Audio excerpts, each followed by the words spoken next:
Welcome to From the Depths of the Board. Tonight's descent takes us straight into those moments that freeze your blood, twist your stomach, and send you reaching for the light switch. Because somewhere deep inside, something tells you this isn't right. These are the stories from 4chan that made people say just one word: nope. These aren't polished campfire tales or stories from best-selling horror novels. These are raw, real, and unforgettable experiences shared in the anonymous underbelly of the internet, straight from the hearts of those who lived them and wanted nothing more than to get away. So settle in, lock your doors, turn out the lights if you dare. These are the Nope stories. Story 1. The Crowbar Stranger.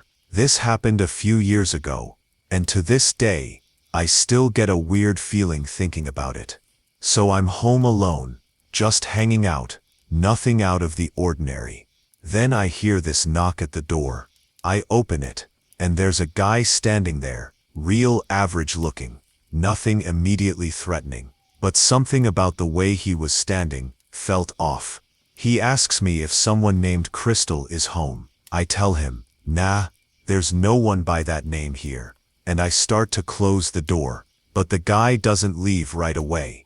He kind of lingers, eyes flicking past me, like he's trying to see inside. Finally, I just tell him again, more firmly, that there's no Crystal here, and I walk him out, make sure he leaves the property. And as he's walking away, I see it.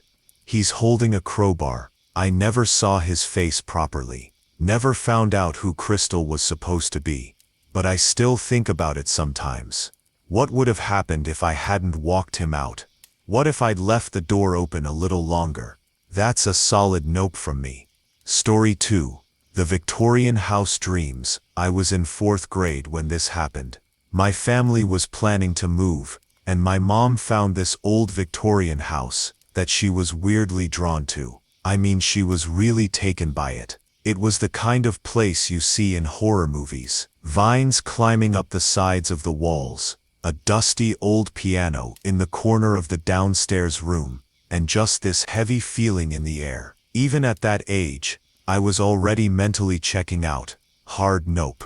But then it got weirder. The night after we visited the place, my mom had this vivid dream. She told me a young woman appeared to her and motioned for her to follow her up into the attic. When they got there, the woman led her straight to a hanging figure, her own body. Same night, my stepdad had a dream about the house too. He won't talk about it, not even now, just clams up whenever it's brought up. And we didn't move there. As a family, we all just kind of silently agreed it wasn't right. But here's the part that still gets me. I was only about 9 when we visited. We were only there for maybe 45 minutes, but I remember everything. The feel of the air, the creak of the stairs, even the exact sound that old piano made when I brushed against the keys. It left a mark. I still wonder what would have happened if we'd actually moved in. No thanks. Story 3. The Crayon Closet and Bullet Room.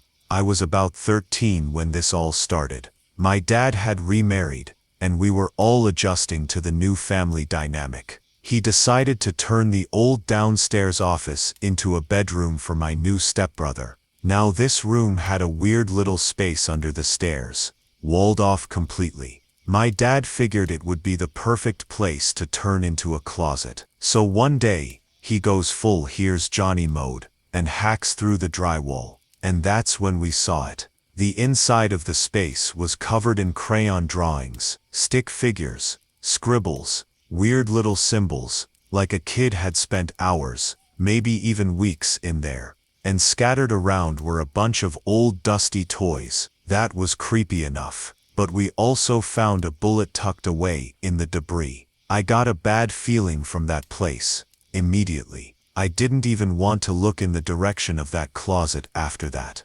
Years later, the room ended up becoming mine. One night, I'm lying in bed, trying to fall asleep. The room's quiet, until I hear the closet door creak. I tell myself it's just the air, or maybe I didn't close it all the way. But then it slams open. Not slow, not creaky. It just swings wide, like something had kicked it open. That was it for me. I grabbed my stuff and left. Haven't slept in that room since. I stay at my mom's now. Yeah, nope. Story 4. The bathroom door slam. I was around 8 years old when this happened. Middle of the night, pitch dark, house dead silent. I suddenly wake up, no idea why, just this overwhelming urge to stay perfectly still. But then, every time I move, even just a little, the bathroom door down the hall slams, loud, exactly 3 times, every single time. I lie there frozen, heart pounding. I try not to move, not even a twitch, but eventually I shift slightly under the blanket again. Slam, slam, slam, same thing. Like it's responding to me. What freaked me out the most, no one else in the house woke up. Not my parents, not my siblings, nothing. It was like I was stuck in some isolated pocket of reality, where I was the only one hearing it. To this day, I don't think it was a dream. It felt too real, too sharp. I can still hear those door slams in my head, sometimes when I try to sleep. No explanation, just a deep, heavy nope. Story 5. The fake cop home invasion. This one happened to my cousin, and honestly, it still gives me chills every time I think about it. He had the night off from work, just relaxing at home, playing video games. His dog was wandering around the house, making the usual sounds, so when he heard a noise from the hallway, he figured it was the dog again, and ignored it. But then someone started turning the doorknob to his bedroom. He didn't even have time to think, just acted. Kicked his desk chair up against the door to jam it shut. A second later, a voice on the other side says, "Open up, I'm a police officer." But the voice, the tone, something was wrong. My cousin refused to open the door. The voice came again, this time more forceful. Then it changed. The person started yelling threats, saying he'd hurt him if he didn't open the door. He started slamming against it, like he was trying to break it down. My cousin wasn't taking any chances. He had an old shotgun in the closet. He grabbed it and fired through the door, then jumped out the window and ran to a neighbor's house. The cops came fast, real ones this time. They found blood at the door, a long knife that didn't belong to my cousin. No body though, not right away. Later, they discovered a man in a tool shed about a block away. He'd crawled there, trying to get away, but the wounds were too much. He didn't make it. Turns out, the guy was wanted for all kinds of horrific crimes. The kind of stuff you only hear about on the news, and hope you never experience firsthand. He wasn't a cop, he was a predator. My cousin still carries that night with him. That instant decision to push the chair, to refuse to open the door, probably saved his life. That one. That's beyond nope. That's nightmare fuel, with a real-world face. Story 6. The feeding parasite, on her head. This one was different. Not exactly a ghost story, but I'm telling you, it was real. So I decided to try cactus pulp for the first time. Yeah, that kind of cactus. I'd never done anything like that before. Never even had a proper visual trip, just weed here and there. But that night, everything shifted. I was with my girlfriend, just chilling when it hit me. Layers of reality started peeling away like an onion.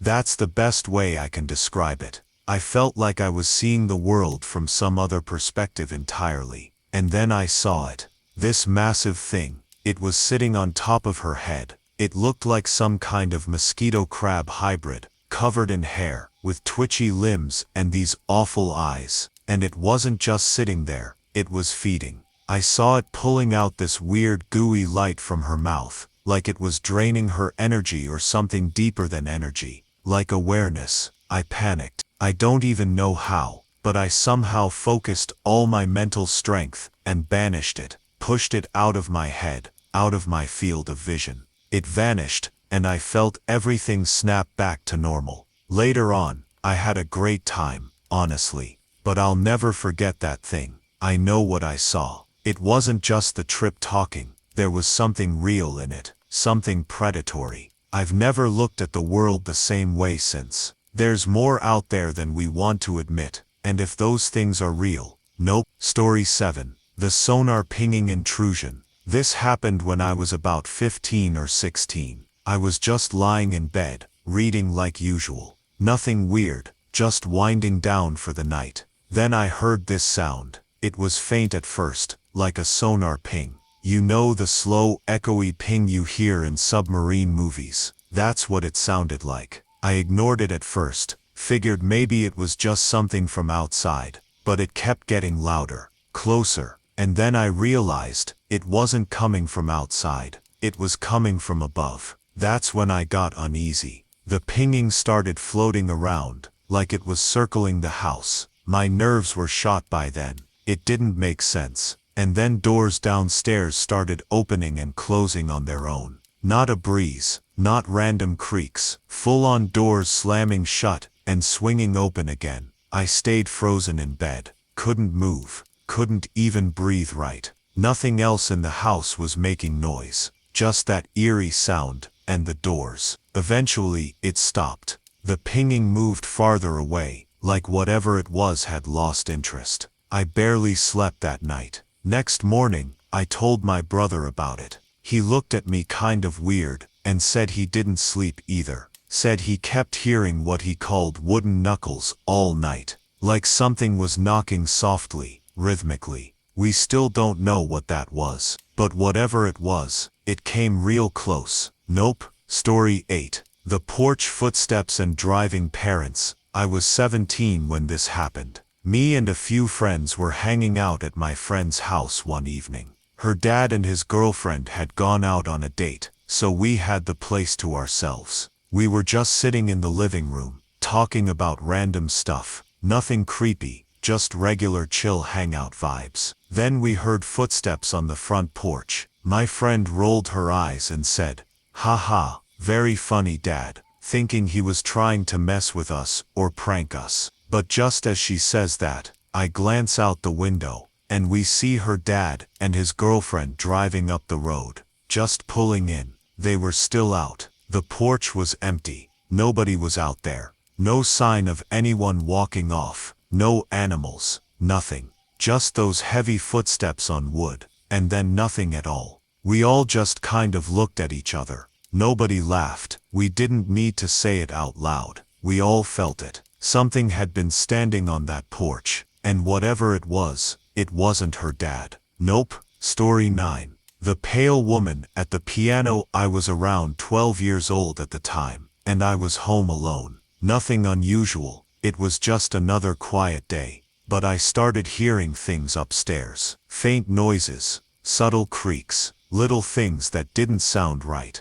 I muted the TV and slipped into full-on ninja mode. I moved quietly, cautiously, checking the upstairs room by room. Nothing, but by then I was shaking. My heart was pounding in my chest, and I kept telling myself it was just the house settling. I started heading back downstairs, and that's when I saw her. There's a piano room at the bottom of the stairs. I glanced in as I passed by, and froze. There was someone sitting at the piano. She was pale, unbelievably pale, and wearing a white dress. Long black hair draped over her shoulders. Her face just barely turned toward me. She looked like something out of a nightmare. I couldn't move, couldn't breathe. I ran outside, and sat on the porch, crying, just completely overwhelmed. When my family got home, I told them everything. They tried to play it off, said I'd imagined it. But then we noticed something else. The phone cord in the house had been cut. Clean, precise. Someone had sliced through it. I've had a lot of weird moments in my life, but that one takes the prize. I still don't know what I saw, or why it was sitting at that piano. But whatever it was, it didn't belong in this world. Nope. Story 10. The haunted Kane and Hardy doll. Last year was rough. Honestly, I think I just bored whatever was haunting me to death with my total lack of reaction. But for a while there, things got really strange. It started simple. I walked into my room one day, and my cane, a souvenir I'd brought back from Germany, just launched itself at me. This thing had been leaning against my wall for weeks, perfectly still. Then suddenly, without warning, it whipped sideways and hit me right in the hip. I thought it was just a freak accident. Put the cane back and moved on. Then it happened again. Blankets pulled off me while I was lying on top of them. No wind, no trickery, just yanked clean off. And it didn't stop there. Every so often I'd hear tapping, whispering voices, things knocking against the walls. One day, while I was sitting in my office chair browsing the internet, the chair suddenly started shaking. Not just a wobble, violently throttled, like someone was shaking it from behind. It went on for nearly a full minute. That became a regular thing. Every hour, every day, for 2 months. At first I tried to ignore it, pretend it wasn't happening. But the energy in the room started changing. One day I sat down at my desk and instantly felt it, a heavy oppressive presence coming from the left side of the room. It was thick, suffocating, like the air itself had weight. And then I saw it. There was a hardy ventriloquist doll sitting on the spare desk, staring directly at me. Hardy as in Laurel and Hardy. But here's the thing, I'd never seen that doll before in my life. I hadn't put it there. Nobody else had either. It was just there.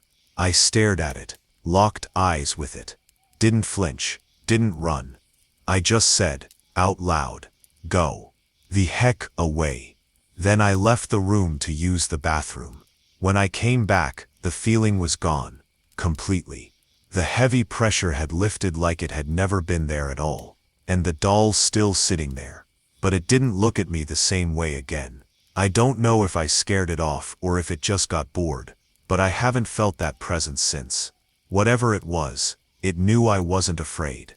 But I'm not gonna lie, deep down, I still carry a little nope in the back of my mind every time I see that cane. Story 11. The Mirror Apparition and Moving Joystick. This one still messes with me. I was about 12, visiting my grandparents.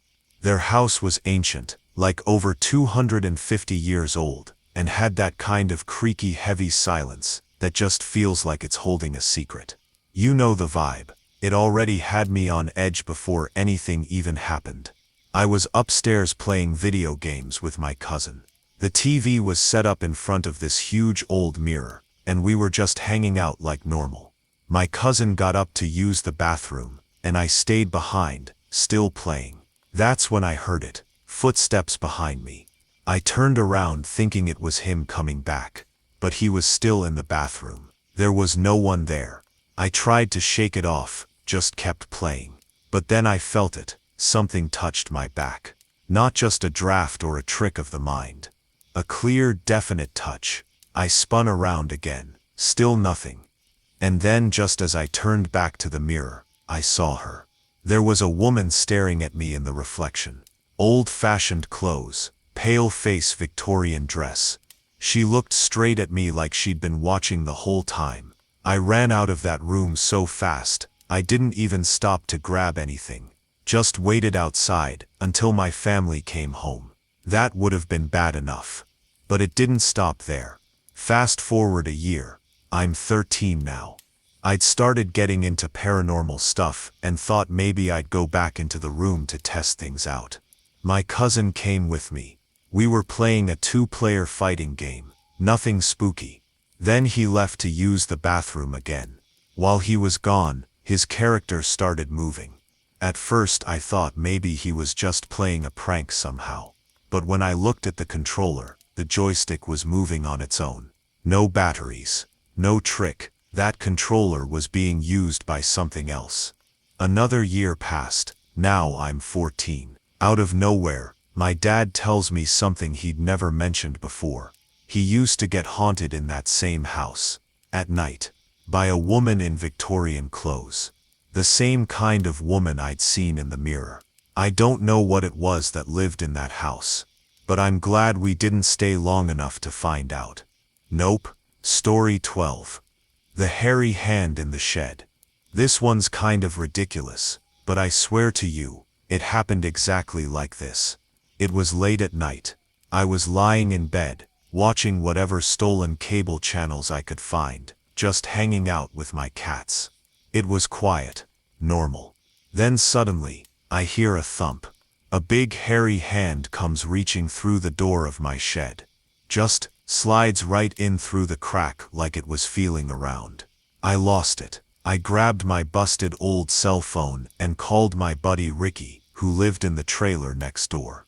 I told him something was trying to get into the shed. I asked him if he was watching anything about wild creatures, because it looked like something out of a monster show. He starts laughing, asks me if I'm talking about a Samsquam. I told him I wasn't joking. There's something outside the shed trying to get in. He runs over, and we both grab baseball bats. We swing open the door, ready to throw down with some kind of forest creature. Turns out, it was just our friend Julian, wearing an old rug over his shoulders. Yeah, he thought it'd be funny to scare me. Nearly gave me a heart attack. The good news, he didn't spill his drink. Still, I'll never forget the feeling of seeing that hand come through the door before I knew it was him. Even if it was a joke, it was still a full-on nope moment. Story 13. The bleeding wall that won't disappear. This one didn't happen to me personally, but it's one of those stories that sticks with you. One of those things that sounds fake, until you see it yourself. So, a guy at work took his own life in his office. It was awful. He used a firearm, and the result was as grim as you'd expect.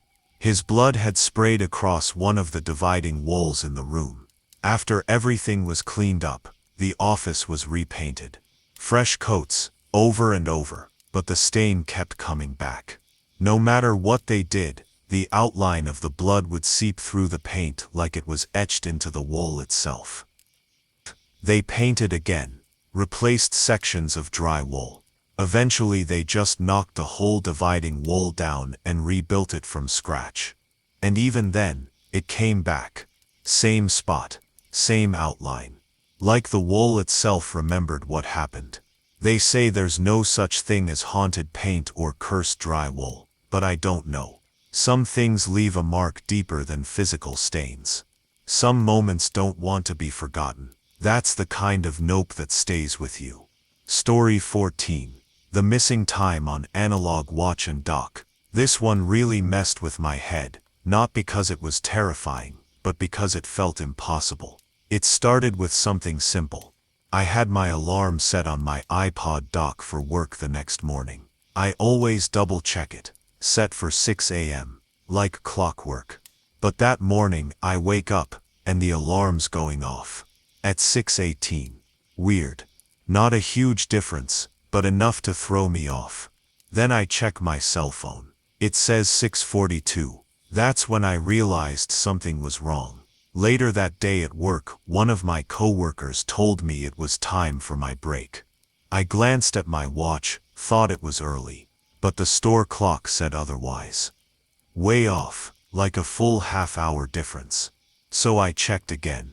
My analog watch was missing exactly the same amount of time as the iPod dock had earlier that morning. There was no power outage. No battery issues. All the other clocks in my house were fine. And even if it had been a glitch, the iPod dock has a battery backup. Plus, the iPod itself had the correct time. Nothing else was affected. Just those two devices, my analog watch and the dock, both off by the same number of minutes. Somehow, they just lost time. I didn't sleepwalk. I didn't change anything. And I still have no idea what happened. But I swear to you, time disappeared, and I don't know how or why. That's the kind of subtle creeping nope that gets under your skin and stays there. Story 15. The hallway light switch entity. This happened late at night. I was home alone, just kind of zoning out in bed. My bedroom door opens directly into the hallway, so I could see all the way down. I hadn't turned on any lights. Didn't feel like getting up, just laying there in the dark, half awake. Then I heard a click. The hallway lights came on. I got up, walked downstairs to check. The light switch at the bottom of the stairs had been flipped. No one else was in the house. That alone was enough to set me on edge. But then, I heard another click.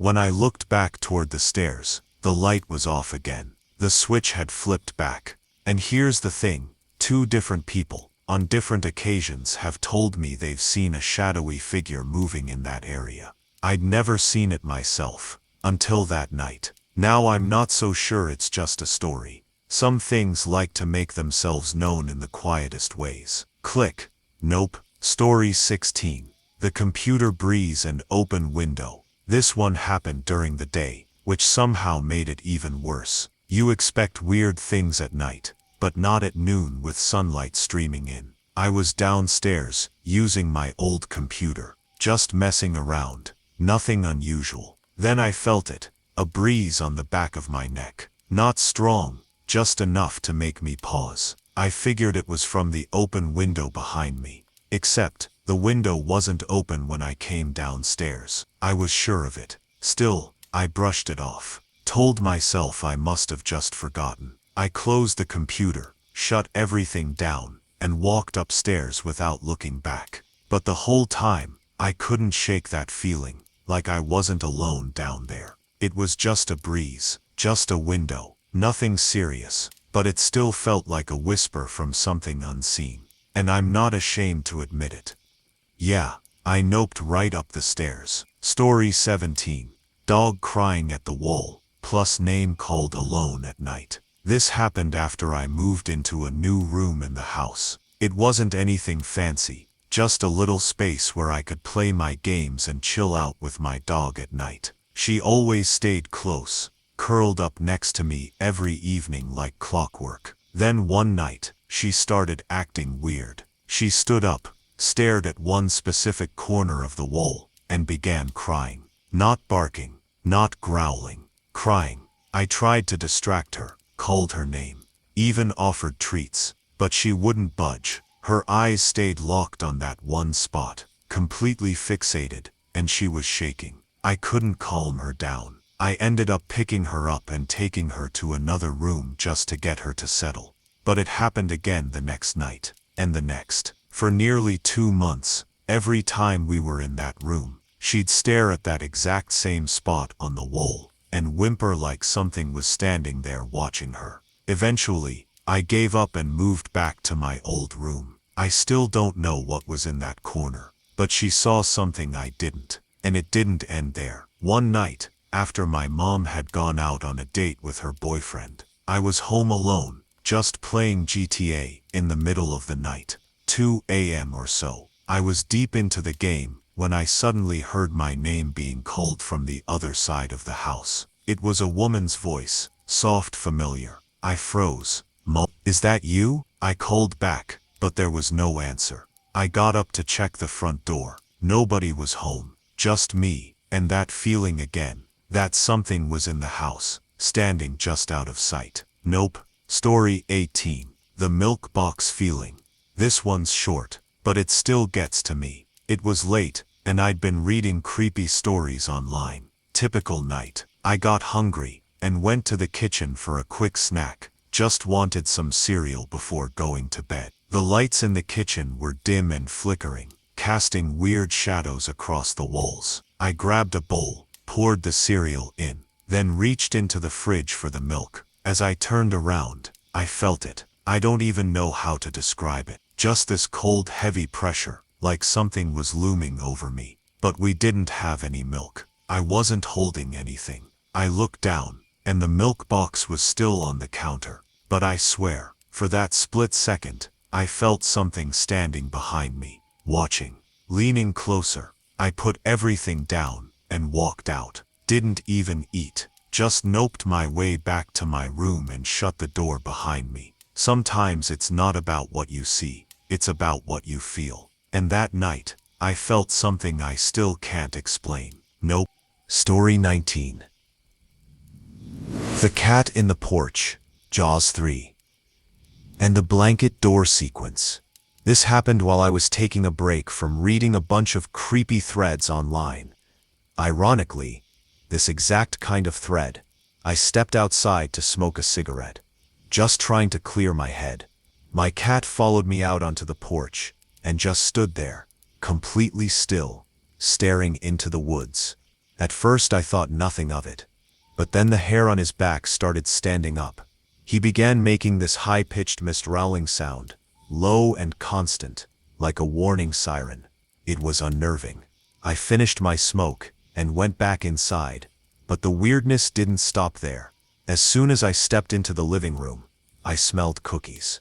Nobody was baking. Nothing was cooking. But the scent was strong. Fresh baked cookies, plain as day. My dad was on the couch watching TV, totally unbothered. I asked him what he was watching. Jaws 3, he said, like nothing was happening. I went up to my room, trying to shake the weird feeling, closed and locked my door, tossed a blanket over it just in case. Then, the door swung open. No wind, no draft. The blanket hit the floor, and the door creaked wide open on its own. I got up, closed it again, sat down, and it happened again. All 3 sets of blinds on my windows suddenly shot open at once. I stood there, frozen, then lit another cigarette, with my jaw still hanging open, trying to process it all. That was the moment I knew something was off in the house. Maybe it had been off for a while, and I just never noticed. But that day everything decided to show itself at once. Nope. Story 20. The meditation time loss. This one's short but it stuck with me. It was about 6 years ago. I was sitting on the floor in front of the TV, just watching something random, nothing special. I remember I was sitting in that crisscross applesauce position, trying to do this weird little meditation thing just to kill time. I closed my eyes for a minute. Just a minute. But when I opened them again, something felt off. I hadn't moved. I hadn't shifted positions, or fallen over.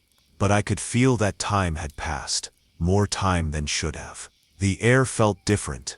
The lighting in the room had changed slightly, like the day had moved on without me. I don't even know how to describe it properly. It was like I dropped out of sync with reality for a little while, just enough to notice, but not enough to prove. To this day I wonder if I really did meditate, or if I glitched out for a moment, and slipped into some kind of gap in time. Might have just been nothing. Up. It sure didn't feel like nothing. Story 21. The Illusory Window Stranger and Bed Gunman.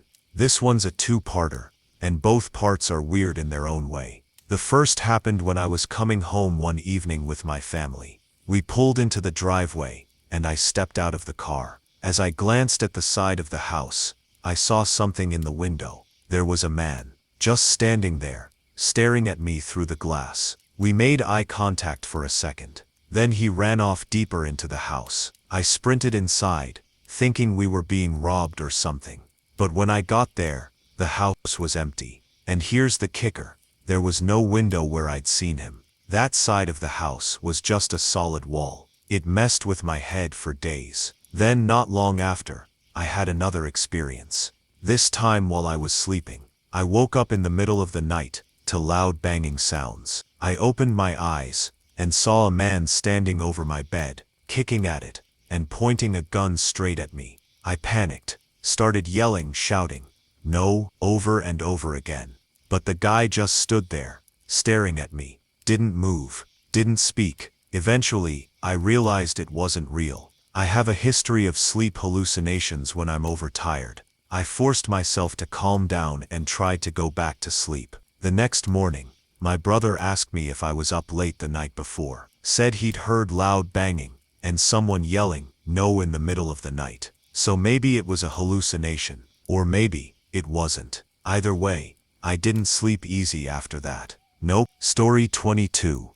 The Haunted RC Car. This one happened when I was a kid. I was about 8, maybe 9, and I had this little remote control car that I absolutely loved. I kept it in my room, parked under my desk at night. Standard battery-operated toy, nothing special. One night, I was lying in bed, about to fall asleep when I heard a sound, a soft whirring.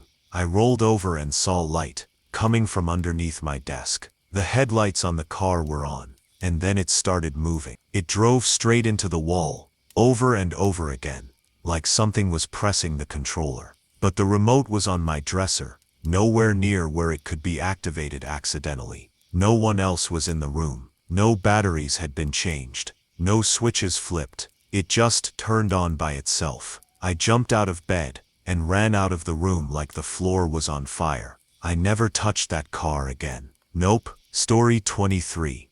Kitchen banging sounds with girlfriend. This one happened earlier this year. Nothing outlandish. Just unsettling in that subtle, hard-to-explain way. I was sitting on the couch with my girlfriend one night, watching TV, just relaxing after a long day. Then out of nowhere we heard this loud clatter coming from the kitchen. It wasn't just a random noise. It was like pots and utensils being thrown around. For a full 10 seconds, it sounded like someone was tearing the place apart. We both jumped up and ran to check it out. But when we got there, nothing had moved. Everything was right where we left it. Not a single thing was out of place. We stood there in silence, looking at each other, wondering if we were losing our minds. That kind of thing doesn't happen in a normal house. But ours hasn't felt normal for a while. Nope. Story 24. The chest-pushing hand. I'd just gotten home after a long, exhausting shift. 8 hours on my feet, running on fumes, barely keeping it together. I collapsed on the couch, kicked my shoes off, and put on a movie. True Grit, if I remember right. I was just starting to drift off when something strange happened. I glanced down at my chest, and for a split second it looked like something was inside me, trying to push out. Not metaphorically. I'm talking physically. I could see this faint outline, like a hand trying to press outward from between my ribs. I jolted upright, adrenaline hitting me hard. I looked again. Nothing there. Everything looked normal, but I couldn't shake it. It didn't feel like a dream. Didn't feel like one of those drifting off hallucinations. It felt real. And it made me realize something that's worse than seeing something in the corner of your room. Worse than hearing footsteps in the hall. What do you do when the thing you're trying to nope away from is inside you? I tried to finish the movie, but I barely absorbed a second of it. Because after something like that, you don't really relax again. Nope. Story 25. Haunted dock music. Beatles distortion. Talking voice. This one was one of those nights where everything just unravels slowly, piece by piece, until you're left questioning every sound around you. It started with a noise, tapping on the wall, faint at first, then louder, then rhythmic. I was sitting in my room, reading creepy stories, kind of like the one you're listening to right now, and the tapping just kept going.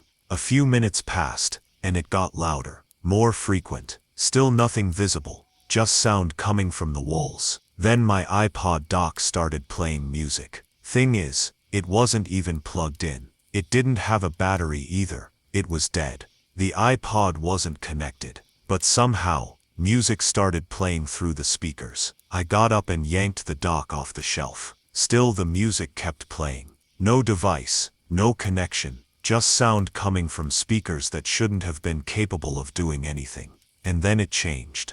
The Beatles came on, Run for Your Life. But it wasn't normal. The song was warped, slowed down, twisted into something almost unrecognizable. It sounded sinister, like it had been run through some old VHS filter, and soaked in static. I chucked the dock across the room and bolted downstairs. I needed air. Lit a cigarette on the porch just to get my bearings. My cat was still there, still staring at the woods, completely locked in. He wasn't moving, wasn't making any noise. I walked up to him, gently tried to pet him. He jumped, hissed, ran straight into a wall, then hid under the grill. That cat had never acted like that in his life. Eventually I went back inside, trying to act like none of it happened. Heated up some mac and cheese, sat down with my dad to watch Jaws 3. Tried to pretend it was just a weird moment. But upstairs, in that room, something had changed. Later that night, I returned to the room, locked the door, pulled the blinds shut again. But the blinds had already been closed when I left earlier. And then, as I sat down, I heard it. A low-pitched voice, right behind me. Oh, stuffed shells, my favorite. I dropped the plate instantly. And just like earlier, the music started again. Same warped, distorted sound. This time playing Run for Your Life again, only slower, darker. Then another song kicked in.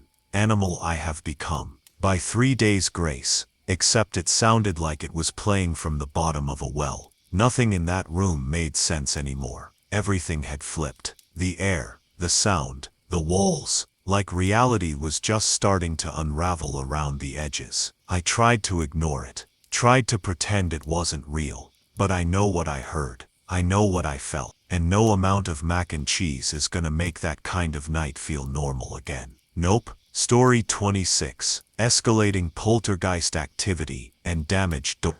This one started small. Little things. Stuff moving around when nobody was near it. Things falling off shelves. I didn't think much of it at first. Maybe it was just vibrations. Or maybe I was being careless. But then it got worse. I was in the shower one day when I heard a loud crash, bottles flying across the room. Shampoo, conditioner, everything that had been sitting neatly on the top shelf, now scattered across the bathroom floor. Some had landed all the way across the room. Nothing had slipped or slid. They'd been thrown. I told myself I'd imagined it. Tried to keep calm, but the activity kept escalating. Doors would open when I swore I'd closed them. Sometimes I'd be absolutely certain something was shut and locked, and I'd find it wide open minutes later. Then came the dreams. Worse than usual. Vivid, violent, full of heavy shadows and strange whispers. I'd wake up drenched in sweat, feeling like someone had been standing next to my bed all night. And the noise in the roof, scraping, skittering, banging that echoed through the house, like something was running along the beams. But the worst part was the front door. One night, I heard this massive thud, like someone slamming against it from the outside. When I went to check, it was wide open. I know it had been locked. I double-checked my doors, obsessively, but it was hanging open like someone had just walked in. Then a few days later, I woke up and noticed something strange on the hallway door. There was a long, jagged crack in the wood, like something had clawed or ripped at it, peeling a chunk right down the center. It wasn't an accident. It didn't look like wear and tear. It looked like a message. I showed it to my parent. We both just stood there, staring at it, unable to explain how it happened. We don't talk about it much anymore, but I know what I saw. I know what I felt in that house. And whatever it was, it wanted to make itself known. Nope. Story 27. Dream meeting with Beelzebub. I was 16 when I had this dream, and it wasn't like any dream I'd ever had before. It started out normal enough, just fragments of things, flickers of half-formed images. But then it shifted. I found myself stuck in this loop, reliving my own death over and over again. Each time it happened, I'd wake up inside the dream again, only to die again. Falling, drowning, crashing. It didn't matter. Over and over. Eventually, everything went black. No more scenes, just a void. And then, someone stepped into it. He introduced himself as Beelzebub. At the time, I didn't think much of it. I figured it was just my imagination messing around, creating a spooky villain name. I even wrote it down the next day, thinking it might make for a good story idea someday. But a few years later, I was having a conversation with someone, just random small talk, and they casually mentioned that Beelzebub was another name for the devil. That stopped me cold. I hadn't known that back then, hadn't made the connection at all, but now I couldn't stop thinking about it. What if that dream wasn't just a dream? What if I actually met something? I still don't have answers, but I've never forgotten that name, or that face, or that feeling in the void. Nope. Story 28. The blood red light room and door slam event. I didn't want to post this at first. Honestly, I thought maybe if I ignored it, it would stop. But it didn't. So here it is. It started one night, while I was home alone. My brother was staying over at a friend's place, and my parents had gone to my aunt's for some party. So I had the house to myself. I had music blasting from my room as usual, trying to drown out the silence. That's when it happened. The music stopped, just cut out mid-track, dead silent. I went upstairs to check what was wrong. As soon as I got near my room, I felt something in the air was off. Thicker, heavier, like walking into a room full of static electricity. The only working bulb in my ceiling light was glowing a deep, unsettling blood red, and the worst part, I could see shadows moving along the walls, slow, subtle shapes shifting just outside the corner of my vision. I reached for the door to open it further, and it slammed shut in my face, hard. I backed away, heart pounding, and the door swung open again, then slammed shut again, over and over, like something was playing with me. And then every door upstairs started doing the same thing. All of them. They opened and slammed in sync, again and again, shaking the entire house. I ran into my brother's room and slammed the door behind me, sat at his desk, trying to catch my breath, trying to convince myself I was imagining it. But I wasn't, because it kept going. I stayed in there, writing all this down, trying to make sense of it. The slamming slowed after a while. Things calmed down, but the feeling never left. That blood-red light. Those shadows. The doors moving on their own, like puppets on a string. Whatever that was, it wasn't just a haunting. It felt like something had taken over the entire house, and I couldn't nope it away, no matter how hard I tried. Story 29. The Open Cabinets Incident. I wasn't expecting anything weird that night. Just a normal evening. I lived in the basement of a big house with my girlfriend and a couple of roommates. One of those setups where everyone has their own schedule, and you don't always see each other for days. Anyway, my girlfriend had just gotten off work, and I went out to pick her up at the bus stop. It's a rough neighborhood, so I didn't like her walking alone. I was gone maybe 3 minutes. That's it. 3 minutes, tops. When I got back to the house, every single cabinet in the kitchen was wide open, every door, every drawer. No one was home, nothing was missing, no sounds, no movement, no signs of anything. Just this eerie stillness, and all the cabinets opened up like someone or something had gone through every inch of the place while I was gone. I locked myself in the basement and waited until my roommates got home.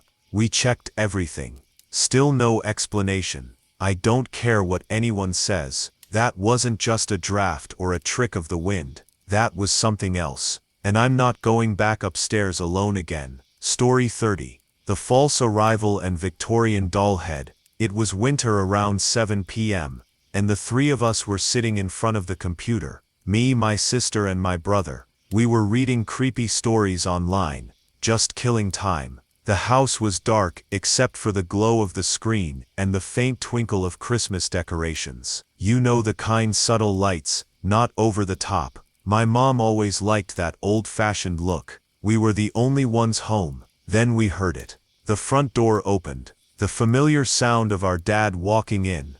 The lunchbox drop. The jingle of his keys on the table. The sound of him setting his stuff down. He always made the same exact sounds. So we didn't even question it, just figured he was home. A few minutes later, we heard something fall, a thud, like an ornament or decoration hitting the floor. I got up to check, and found that one of the decorations had fallen off the fireplace mantel. A porcelain doll's head, Victorian style. It always creeped me out, even though my mom loved it. It had landed right in the middle of the floor. But here's the thing. We didn't have pets. Nothing could have knocked it off. And when I looked around the house, my dad wasn't there. I called him on his cell. He answered, said he hadn't been home at all. He was still out running errands. So we'd all heard him walk in. The keys, the lunchbox, the usual sounds. But there was no one there. I don't know what that was. A mimic? A residual echo? Some kind of spirit just playing a trick? All I know is, we sat outside on the porch until our dad really did get home. That night never sat right with me. Still doesn't. Story 31. The Swearing Ghost in the Living Room. It was late. I was just heading to the kitchen to grab a drink. Right next to the fridge is this folding door that leads into the living room. One of those doors with those little glass panels you can see through. I didn't think much of it until I looked up. And there was a figure standing in the dark room on the other side. A ghost, just standing there staring at me. It looked me dead in the eye and said, "Hey, what do you want?" I froze for a second and blurted out, "Hey ghost, what do I want? What do you want? You're in my living room." I don't know what possessed me to talk back like that, but whatever it was, I wasn't sticking around for a second round. Nope, I turned around and walked out. Didn't even bother finishing the drink. That's the first and last time I talk back to whatever's hanging around in that room. Story 32. The breath behind me at the door. This one still gives me chills, even though it was so quick. It was around 4 a.m. I had just gotten home after a long night, one of those late ones where the silence in the house feels extra heavy. I unlocked the door, walked in, locked it again behind me. Everything felt normal, quiet. I headed to my room, and just as I stopped in the doorway without thinking, I felt something. Not just felt it, I heard it too. A deep exhale, like something was right behind me, breathing down my neck. I froze, slowly turned around. Nothing. No one there. No lights, no shadows, no movement. But I swear to you, I felt it. Warm, heavy breath, like whatever it was had been inches from me. I locked myself in my room and tried to sleep, but it took a while. The feeling wouldn't go away. That presence, whatever it was, lingered. Still don't have an explanation. Just that one breath. But it was enough to keep me sleeping with the light on for weeks. Story 33. The Haunted Basement Keyboard and Civil War House. This one's a long story, but I need to get it out. It started when I was around 14. We had just moved into a new house, and I was still adjusting. I ended up making the basement my personal space, turned it into my little headquarters. At first it was great, but over time, weird things started happening. I found strange stuff around the house, old stashes of magazines, odd smoking gear tucked away in corners. But that wasn't the unsettling part. The basement had weird symbols drawn around the walls, pentagrams in red and orange, strange scribbles. I figured maybe the previous owner was just into weird art or something. But then the sounds started. I'd wake up in the middle of the night to the sound of a keyboard, typing, just clicking away, while I was sleeping. But when I looked around, no one was there. The room would be still, silent. But I knew what I heard. I ignored it for a while. Thought maybe I was dreaming. But eventually, when I was around 18, I decided to check my keyboard. It had started acting up.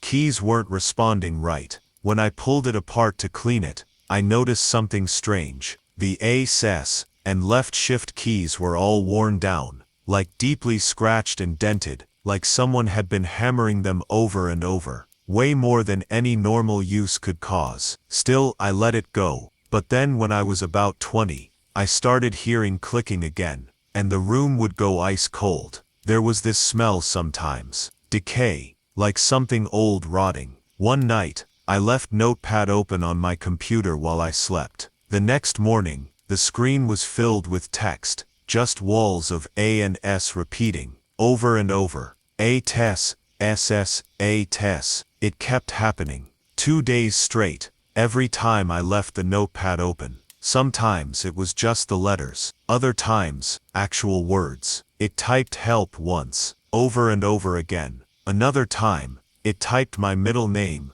again and again. I don't even know how it knew that. Eventually, I started thinking, maybe it wasn't just this house. Maybe whatever was messing with me had followed me. I remembered the house I lived in before, an old place that, from what I was told, was built around the Civil War era. Some old guy said it used to be a medical building, based on the layout and windows. That place always had a weird energy, and we buried every pet we ever had on that property. A lot of animals died while we lived there. Maybe something clung to me. Maybe whatever was there just moved along when I did. I noticed animals always acted strange in my basement room. My cats and dogs would avoid it, except when they were about to pass away. Then suddenly, they'd want to be near me, crying to get in, refusing to leave. It's like they sense something. Even now, the only pet that comes in willingly is one of my cats,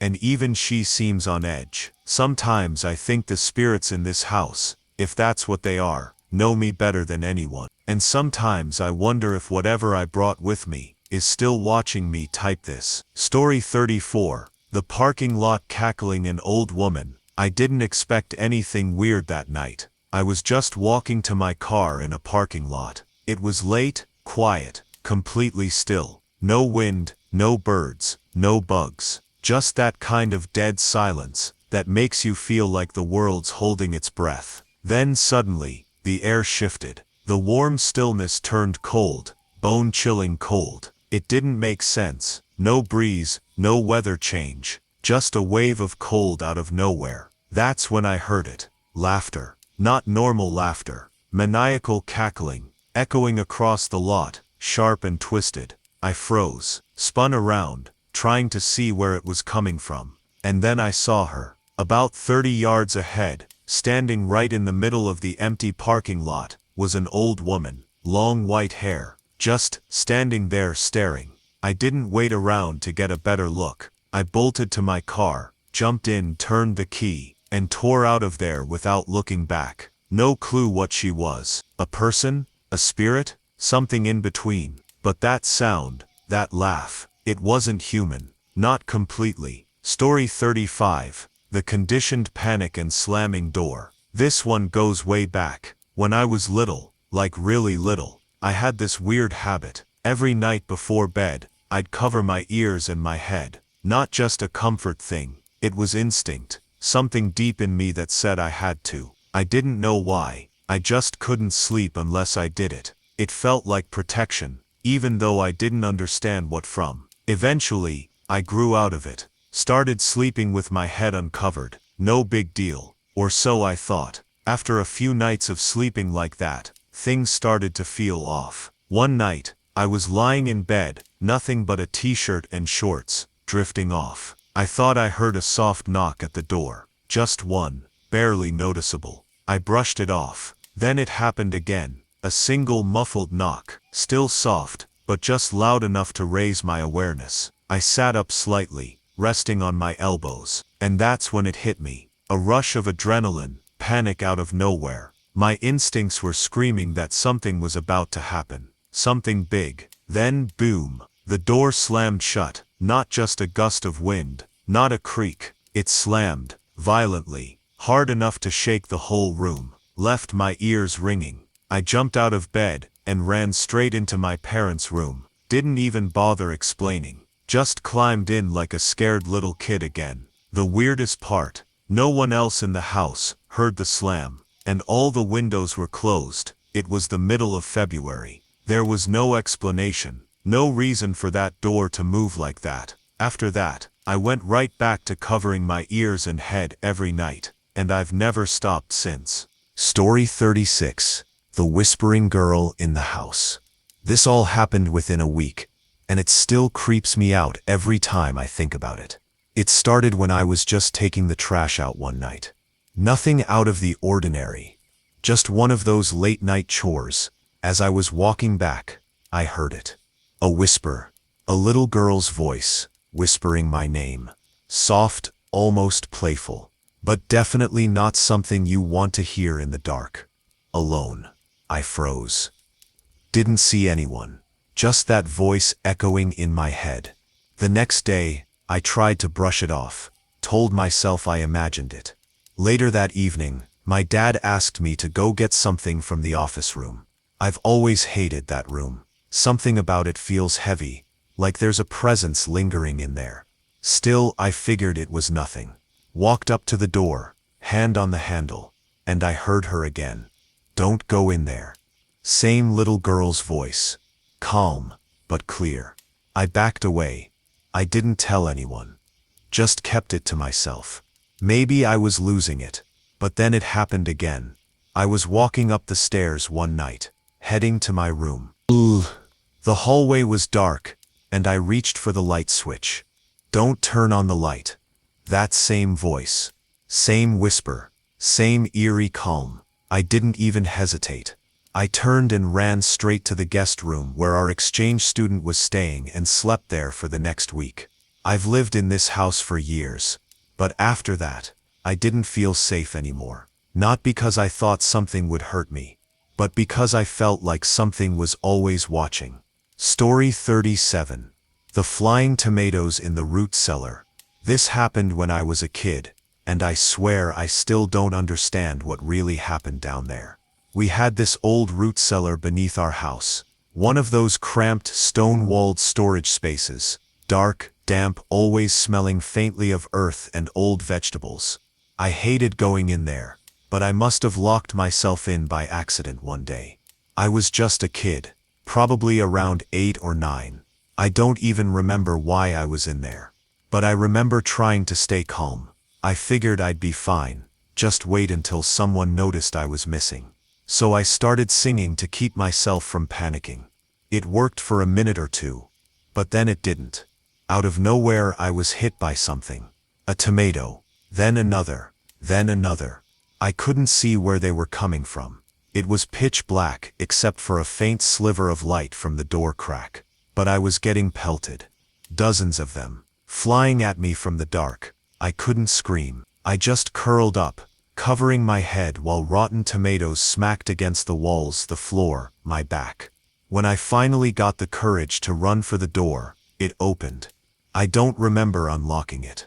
I don't even know how it got unlocked. But I ran out of that cellar so fast I nearly tripped over myself. 30 years later, I still don't have an answer for what happened in there.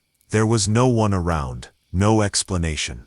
Just a locked door, a dark cellar, and a barrage of flying tomatoes from nowhere. Story 38. The Faceless Girl Painting in the Bedroom. I've been holding off on sharing this, but I guess now's as good a time as any. It's part of a string of things that have been happening to me lately. 2 weeks of weirdness that's been escalating night by night. I'm living in the spare bedroom at my boyfriend's family house. Times have been rough, so we're just trying to get by. The room I sleep in has these colorful little drawings painted on the walls, kid stuff, you know. A pumpkin man, a skeleton, a rainbow tree, mushrooms, stars, sun. It's got this kind of cheerful children's room vibe. At the foot of the bed, on the wall there's a painting of a brown-haired girl in a gray dress. She's waving. But here's the thing, she has no face, no eyes, no mouth, no nose, just blank. At first I didn't think much of it. It was weird, sure, but kind of whimsical in a creepy cute way. But then things started happening. It was late one night, and I was in bed with my boyfriend. The only light in the room was coming from my modem, this pulsing, eerie green glow that barely lit the space. But I wasn't scared. I had my dogs and my cat sleeping with us, and they usually pick up on anything strange way before I do. That night, they did. My oldest dog suddenly jumped up and ran to the door, curled up tight, ears twitching. My cat, who had been resting in my arms, started growling, then leapt from the bed and ran into the closet. The younger dog moved toward the pillows and buried his head like he didn't want to see something. That's when I felt it. That unmistakable, skin-prickling sense that something was wrong. I looked toward the painting at the foot of the bed, and I swear to you, it was moving. Her dress, her hand, they were shifting, slowly, like she was breathing. Then she tilted her head, back and forth, mechanical, repetitive, and her face was changing. Those empty features were no longer blank. Suddenly, she had deep black hollows for eyes and a jagged grin, like a jack-o'-lantern carved wrong. The eyes and mouth started sliding around her face, like they weren't fixed in place, just melting and reshaping wherever they wanted. I punched my boyfriend in the arm to wake him up.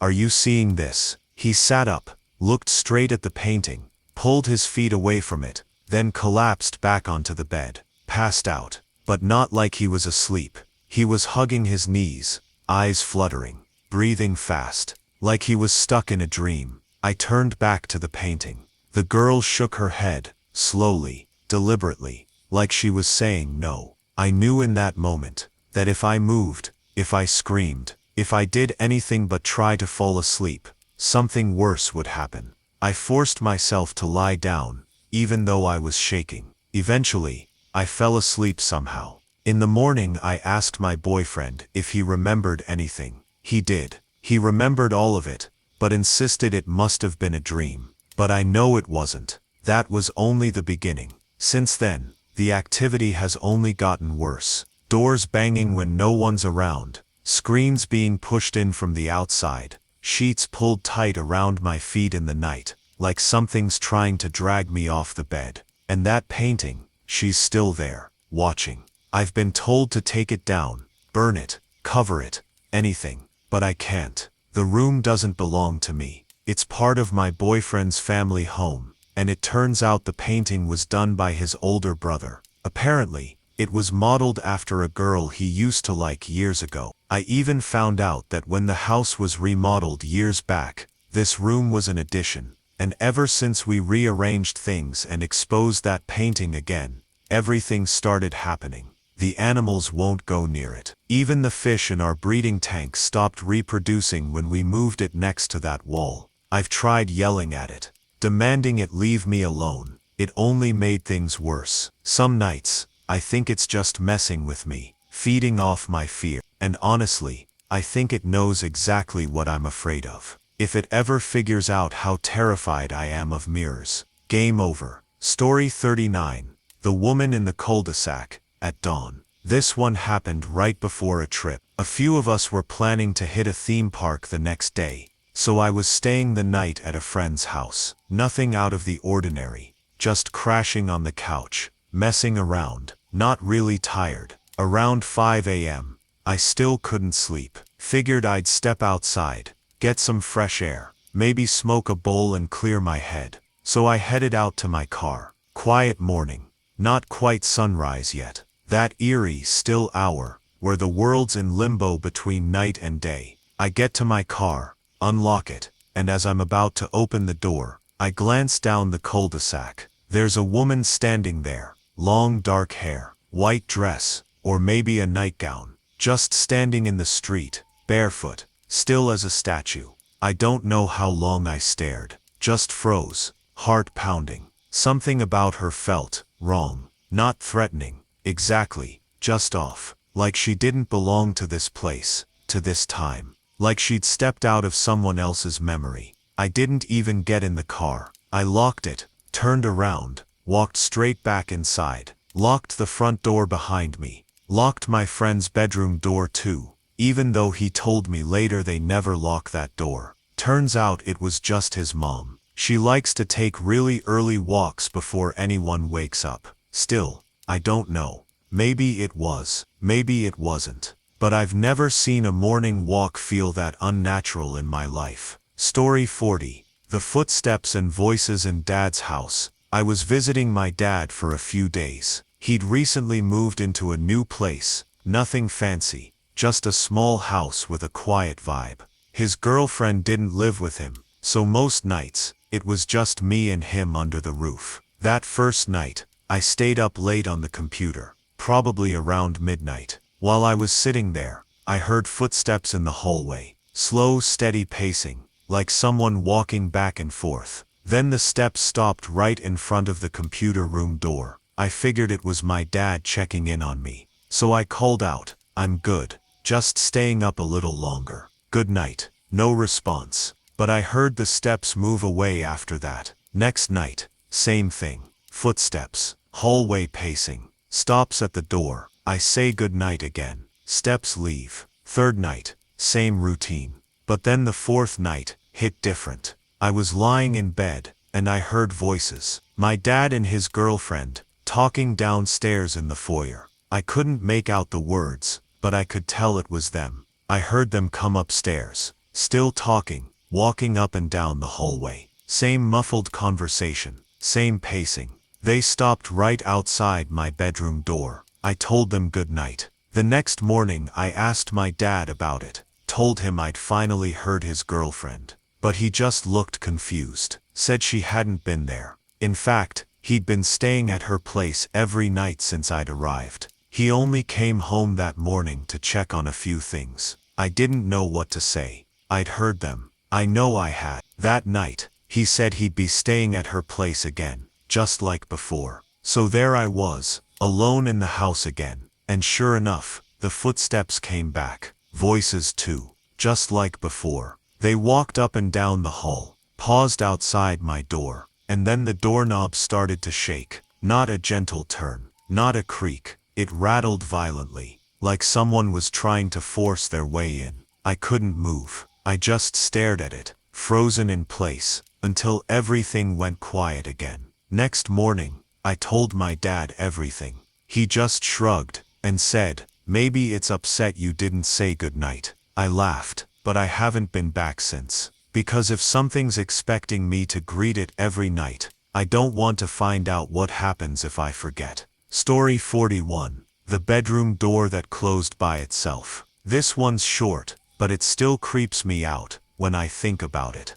I was just heading back to my room after dinner. Simple enough, plate in the sink, walking down the hallway, not a care in the world. As I got close to my bedroom door, right at the end of the hall, I watched it slowly start to close on its own. Not a gust of wind, not a draft, just a slow, steady pull, like someone was gently pushing it shut from the inside. I flipped on the hallway light, and immediately searched the room. Nothing, no one. All the windows were closed, nothing out of place, just me, and a door that shouldn't have moved. I still don't have an answer, and I still check that door twice before walking past it, just in case it decides to close again. Story 42. The Goblin Murals and Shattered Mirror. This might sound like one of those overactive childhood imagination stories, but it stuck with me my whole life. When I was really young, probably around 4 or 5, my parents decided to decorate my bedroom with a fantasy theme. They were big into medieval lore, so the room had all these elaborate murals, knights in armor, castles, and weird little goblin-like creatures painted all over the walls. And in the corner of the room, there was this tall standing mirror, one of those big old-school ones, that reflected the whole room when I sat up in bed. That's when things started getting weird. Every night, if I looked into the mirror from my bed, I could swear the goblins in the murals were getting closer. Not in a bay, looked more vivid, kind of way. I mean, they moved, little by little, night after night. They seemed to inch toward me in the reflection. Always subtle, always just enough to make me second-guess myself. I told my parents. They brushed it off. Just dreams, they said. Just your imagination. But I knew what I was seeing. Eventually we moved to the city and rented out that house to another family. Some time passed, and my parents went back to check on the place before putting it up for sale. The goblin murals had been painted over. Every single one. Nothing else in the room had changed. Just the goblins, gone under a fresh coat of paint. And the mirror. It had been shattered. No one had a reason. No one gave an explanation. But something about that room wasn't right. And whatever was in those walls, someone else must have seen it too. Story 43. The Cat and the Thuds in the Bathroom. I live in a rented house with my boyfriend and our cat. Nothing special about it. Just your average place. But one night, something happened that still puts a pit in my stomach whenever I remember it. We were both heading to the bathroom, and for some reason I already had that uneasy feeling, like something was just off. I don't even know why, but the moment we stepped into the hallway, my nerves spiked. I started calling out to our cat. You know how they usually come running when you call them. Not this time. Instead, every time I said her name, I heard a thud. Just a dull, solid thump from somewhere else in the house. No clear direction. Just thud. Eventually, the cat shows up. But she doesn't come near us. She just sits in the hallway, perfectly still. Not moving. Not blinking. Just watching. And here's the thing.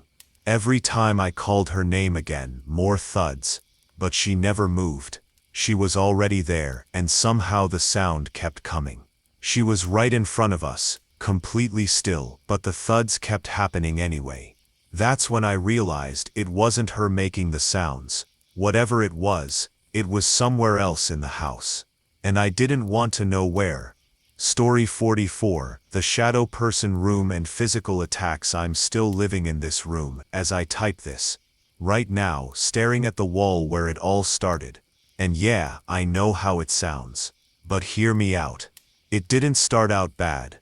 Just a couple weird moments here and there. Lights flickering. Things feeling heavy in the air, the kind of stuff you can brush off if you try hard enough. But then things escalated. It got to the point where I would wake up with scratches on my back. Not little marks, deep gashes, like something clawed me in my sleep.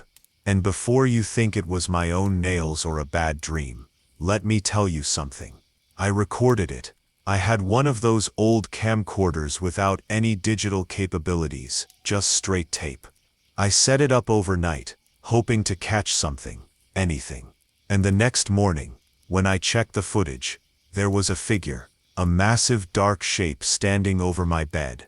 Not clearly defined, not human, just this looming shadow that didn't move like anything I've ever seen before. And one night, it didn't just stand there. It got close, real close. I woke up mid-attack. I could feel it, like a pressure, like something heavy pressing against me. And I swear, I tried to fight it. I've tackled one of these things before, and I can tell you from experience, they don't feel solid. They don't feel like they're made of anything you can grab. But this one was different. When I finally got up the nerve to move out of that room, no one believed me. My own sister called me gullible, told me I was overreacting. But I've got the footage, I've got the scars, and I've got that feeling, like it's still here, just watching, just waiting for the next night. I forget to hit record. Story 45. The woman at the foot of the bed who ascended. This happened when I was about 9 years old. I was sleeping next to my mom one night.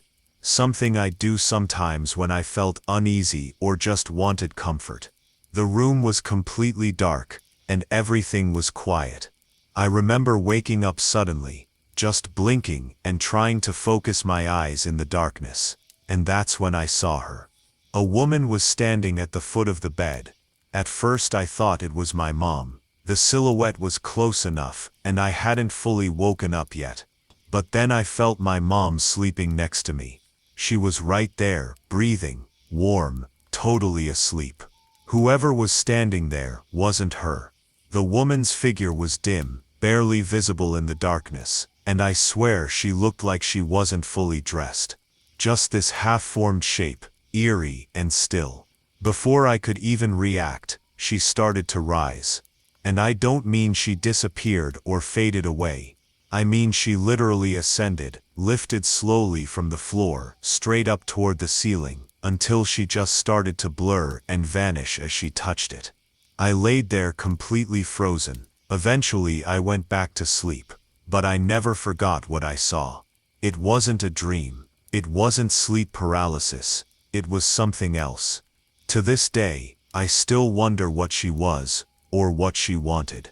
Story 46. Lavender Town Music and Unseen Terror. I'd been browsing /x/ for a couple of hours, just waiting for a good nope thread to show up. Something to really creep me out before bed. You know how it is.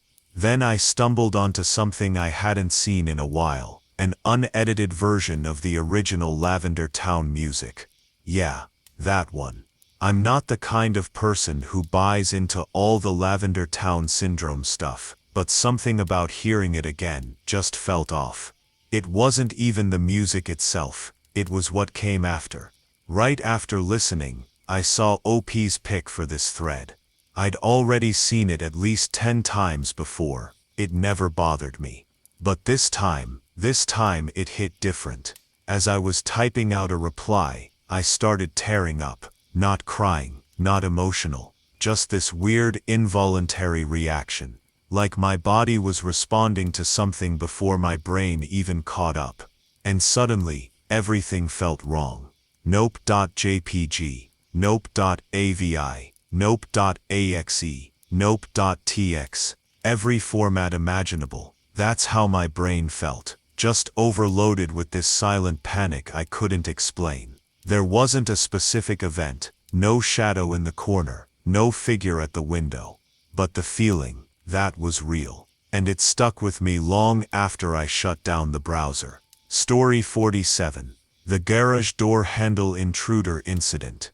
This is still the scariest thing that ever happened to me. I was only 8 years old at the time, left home alone during the day. My older brother was supposed to be watching me, but instead he went to the gym to work out.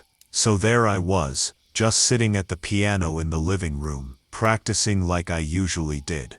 The house was quiet, sunlight coming in through the windows, everything normal. Then I heard a sound behind me. It came from the entryway. We had 2 doors there, one that led outside, and one that went into the garage. I turned around, checked it out. Nothing. The sound had stopped, so I went back to the piano. But just as I started playing again, I heard it again. Louder this time. I looked toward the garage door, and that's when the handle started jiggling. I mean really jiggling, like someone was trying to get in. Fast, aggressive. I walked up to it, and right as I got close, the handle stopped moving. I froze. Then I turned around and started heading toward my room, but the jiggling started again. At that point I ran. I bolted up the stairs into my parents' bedroom, locked the door behind me. The window was open, not that it made me feel safer. I turned on the TV to try and drown out the panic, but the only thing on was some spooky commercial for a theme park ride. Great timing. And then the handle to the bedroom door started jiggling, too. I turned the volume down to 0, and hid under the bed. The handle kept moving, on and off, like whoever or whatever was out there knew exactly where I went. I managed to crawl out just far enough to reach the phone on my parents' dresser, and pulled it under the bed with me. I didn't know how to use it properly, so I pressed 0, and got the operator. "Hello, this is the operator. How can I help you?" I was shaking. "Someone's in my house. I'm scared." She asked my name, my age, where I lived. I answered everything, still on the verge of tears. But then she said something that made it worse. "Your address doesn't appear in our system. Are you sure that's your address?" I started crying harder. I couldn't believe this was happening. Eventually, she found the address and sent a cop. While I was still on the line with her, the doorbell rang. The jiggling stopped immediately. "It's probably the police officer," she said. "You should go let him in." But there was no way I was leaving that bed. Then came the knocking. "Hello, this is the police. Open the door." I crawled out, opened the bedroom door and ran downstairs. The officer was standing at the front door. I told him everything that had happened. He did a sweep of the house with me, checked the doors, the windows, everything. And get this, the garage door was locked, but the front door was wide open. He tried to tell me it was just a draft, said the wind must have been pushing the door handles from the open window, and a current in the garage. Yeah, sure, that was the last time I stayed home alone for a very long time. And my brother, he got grounded for what felt like forever. Story 48. Cats staring at a slammed door. This one's short, but it still gives me the creeps when I think about it. One night, I heard a door slam in another room. It wasn't super loud, but it was enough to get my attention. I figured it was just one of my cats. They've been known to mess with doors, especially when they're trying to get in or out. So I got up to let one of them out of the room, but both of them were already standing in the hallway. Just standing there, completely still, tails puffed out, back fur raised, staring directly at the closed door like they'd seen something I couldn't. I froze. They weren't moving. They weren't making any noise. Just silently watching the door with that eerie, intense focus cats get when something's really wrong. I backed up, went to my desk, and pulled my rifle off the wall just in case. Slowly I walked toward the door, heart pounding, opened it up. Nothing. No wind, no drafts, no open windows. Just an empty room. I looked back at my cats. They were still staring. Story 49. Sleep paralysis, floating hands, and the journal. Alright, I know this one sounds like sleep paralysis, and it probably was, but that doesn't make it any less weird. I've had it happen a few times before, so I'm not new to it, but this one was different. I'd slept for 4 hours earlier in the day, then gone about my day normally. But later that night, I suddenly got really sleepy again. Just hit me all at once, and I decided to lay down for a bit. I crashed hard. The next thing I remember, I was awake. At least I thought I was, but I couldn't move. Total paralysis. I've dealt with this before, so I focused on wiggling my toes. That usually helps me snap out of it. And sure enough, eventually I got them moving. But just as I did, something else started happening. I pulled the covers over my head, and suddenly saw bright blinding lights. Not from a window, not from a screen, just light. Then I saw a hand, a white hand, moving in my field of vision. The weirdest part was that my eyes felt open, but they were also shut, like I was seeing two things at once. One set of visions through my eyes, another through my mind. And then I saw a journal. It was just there, open, covered in strange symbols and writing I'd never seen before, but somehow I could read it. Like part of me understood it, even though I know I'd never seen that language before in my life. The hand moved above the blanket, just floating, hovering in the air like it was reaching for something. I stayed frozen, too scared to look out from under the covers. Eventually the light show faded. The hands were gone. I fell asleep again, or maybe I just drifted out of whatever that was. But to this day, I wonder what I really saw, and why it felt like something was showing me that journal on purpose. Story 50, Zelda, Squidward and the Grifter CD Nightmare. Okay, I'll be real, this one's absurd, but it still happened, and it still messed me up for a while afterward. I was home alone, just casually playing Zelda while SpongeBob was on in the background. Typical low-effort chill night. Suddenly, Squidward shoots himself. Yeah, just like that. 1 second everything's normal, and the next, the episode goes completely off the rails. Then the Zelda game I'm playing suddenly flashes a message on screen. You shouldn't have done that. Instant nope. I drop the controller and run into the kitchen, trying to process what just happened. But it doesn't end there. I open the pantry, and a skeleton jumps out. Not even kidding, a skeleton, just standing there like it had been waiting for me. And then it hands me a CD. The disc is labeled, The Grifter.mp4. I have no idea why, but I go back to my room and put it in. What could possibly go wrong, right? I start watching it, immediately regret it. The imagery is messed up, like something between a cursed videotape and a fever dream.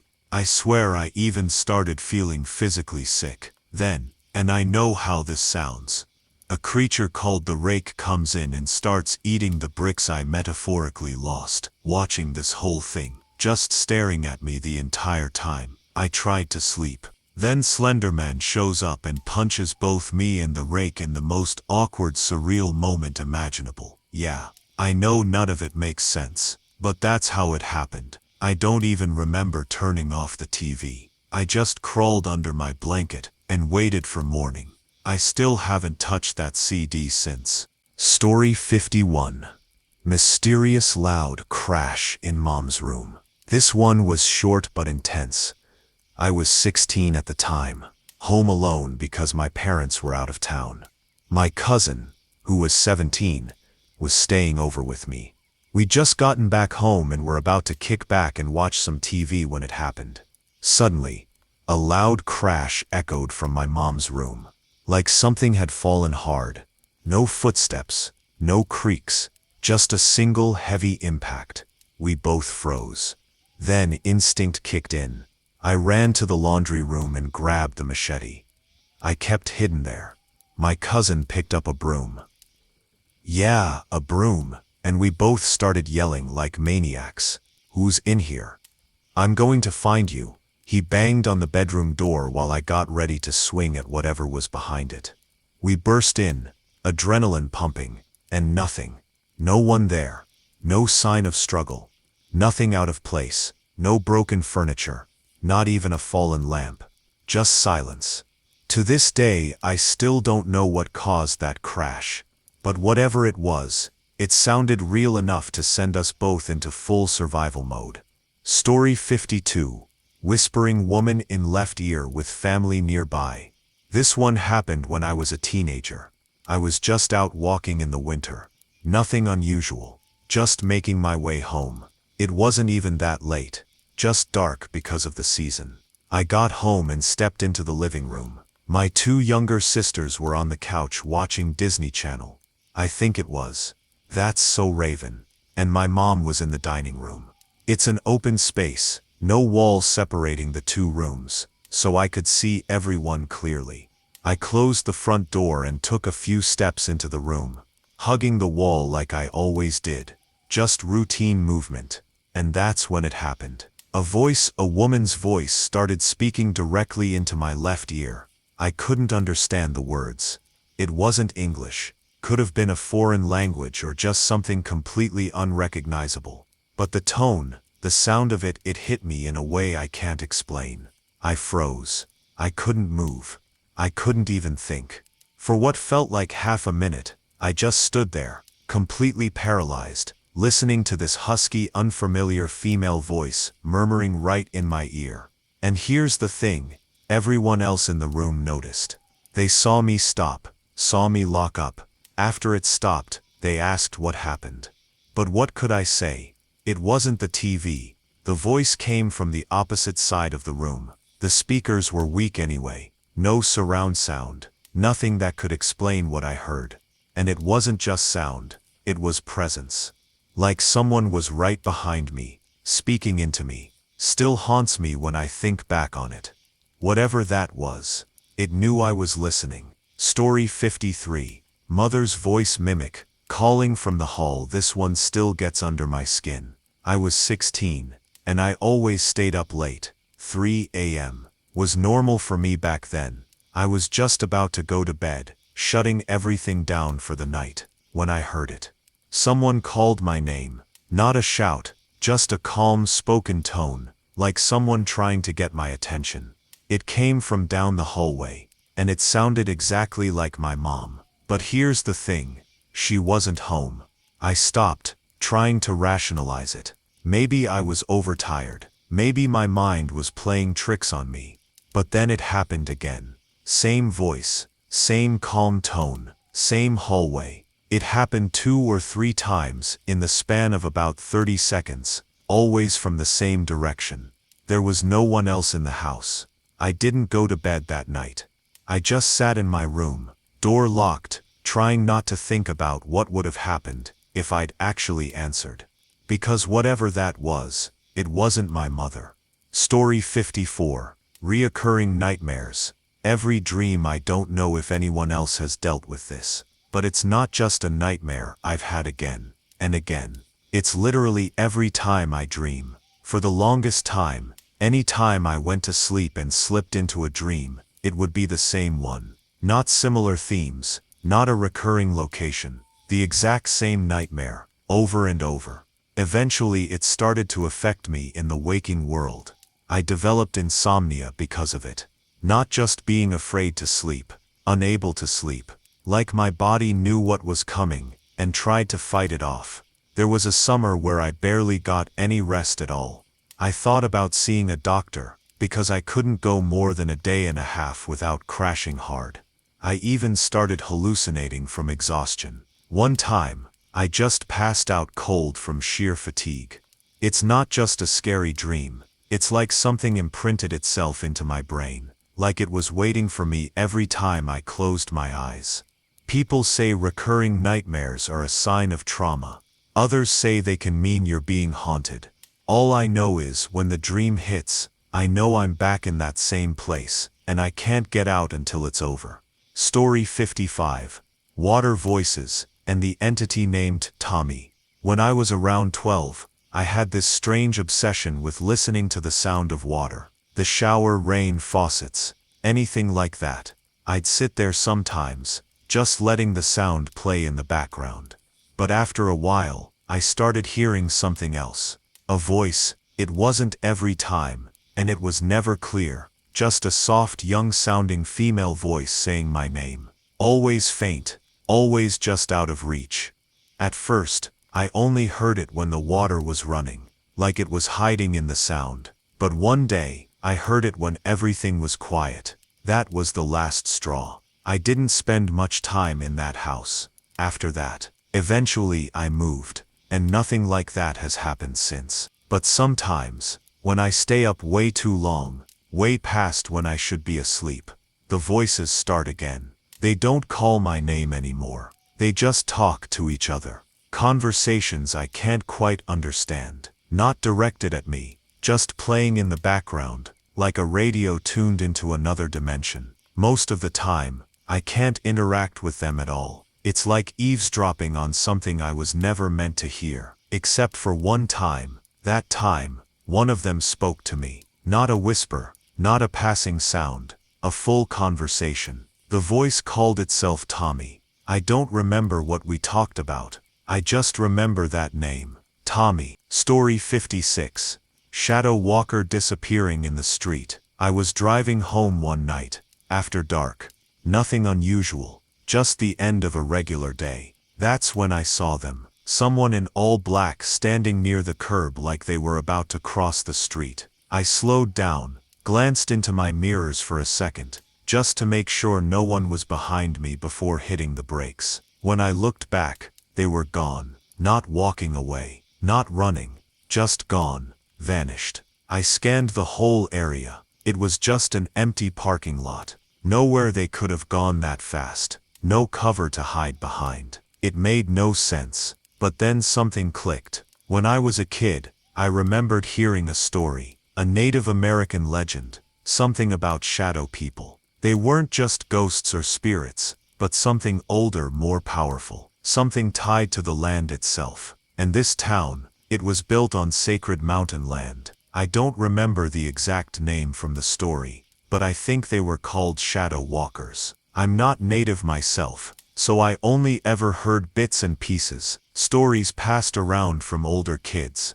or fragments told at campfires. But that night, it didn't feel like a coincidence. It felt like one of them had stepped into view, just for a second, to remind me that they're still here. And I drove the rest of the way home with every light in the car turned on. Story 57. Colgate Factory Shadow Mist Encounter. This was during my first week working security at the old Colgate factory in Clarksville, Indiana. It was a night shift, just me, a bunch of cameras, and an empty building full of creaking pipes and echoing walls. It was around 3 a.m. I was down in the basement, eating McDonald's and watching the CCTV screens, just passing time. Then I saw something move. It was just a blur at first, a flicker across one of the cameras, like someone sprinting down the hallway. But there shouldn't have been anyone there. I paused, sandwich halfway to my mouth,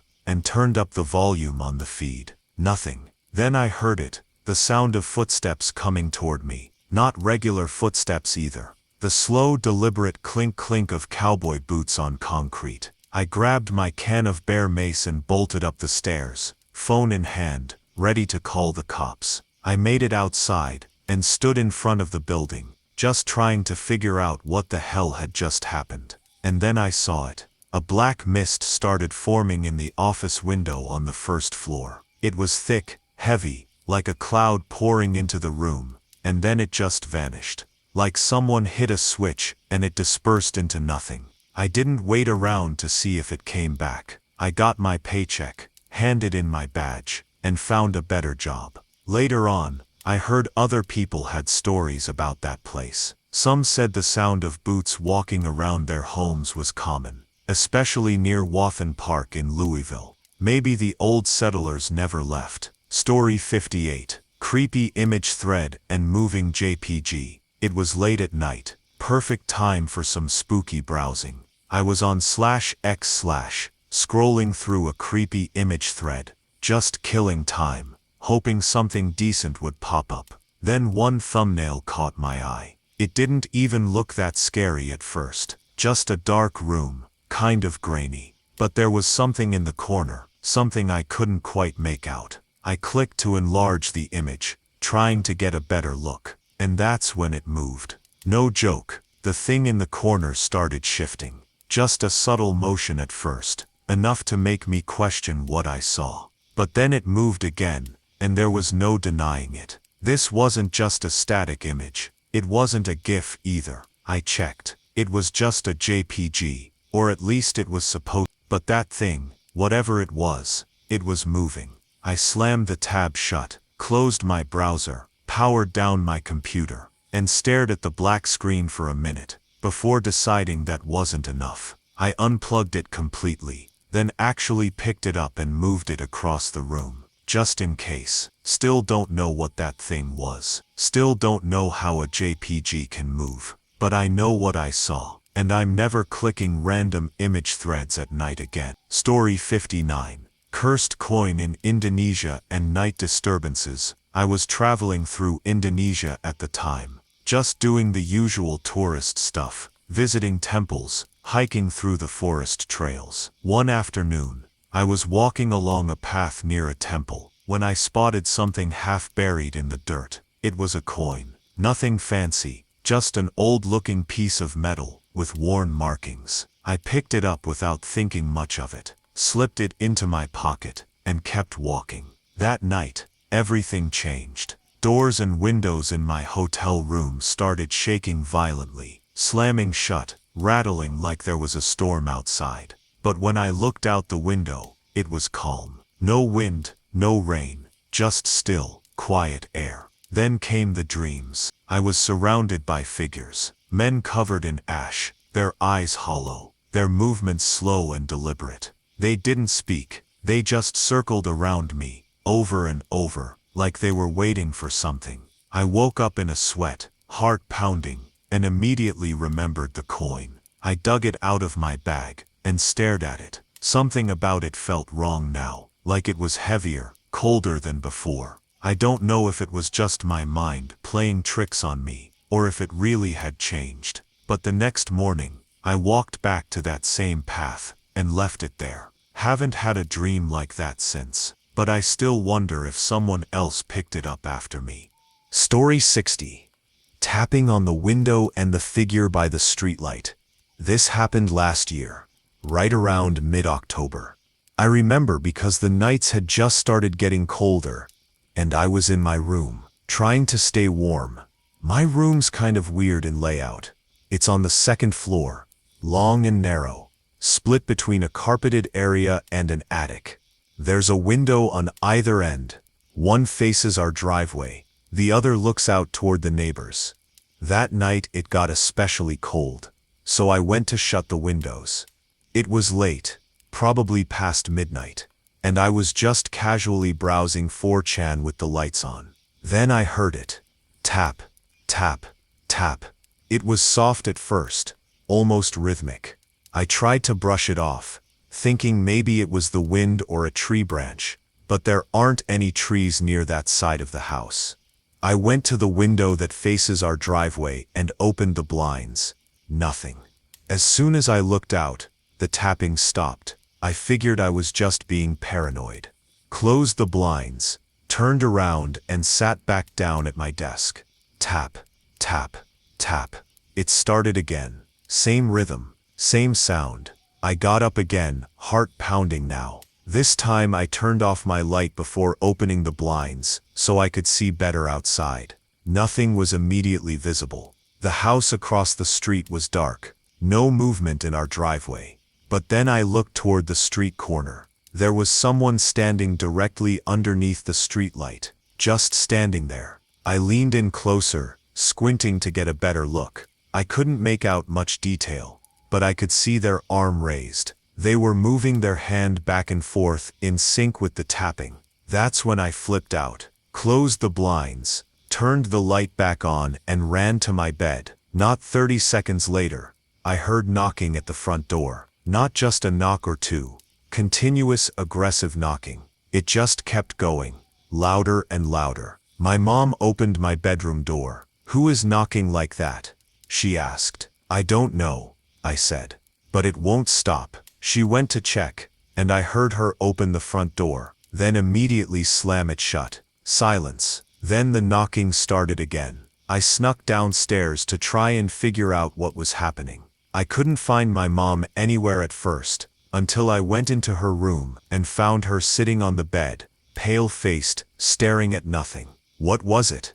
I asked her. She looked at me and held a finger to her lips. "Shiz." We spent the rest of the night in silence, sitting on her bed, listening to the knocking echo through the house, until the sun finally came up. She's never told me what she saw out there, and to this day she refuses to talk about it at all. Story 61. The Haunted Blanket That Beat a Child. This is a story my mom told me, something that happened long before I was born, back when she lived way up north in the wilderness of Canada. She was living on a ranch with her 2 older brothers and their mother, my grandmother. One day, an older lady from the area, someone they barely knew, came by and gifted my grandmother a homemade blanket. It was a kind gesture. Times were tough back then, and people didn't turn down gifts like that. The blanket was given to one of my uncles. He was 8 years old at the time, and that's when things started getting strange. Every night,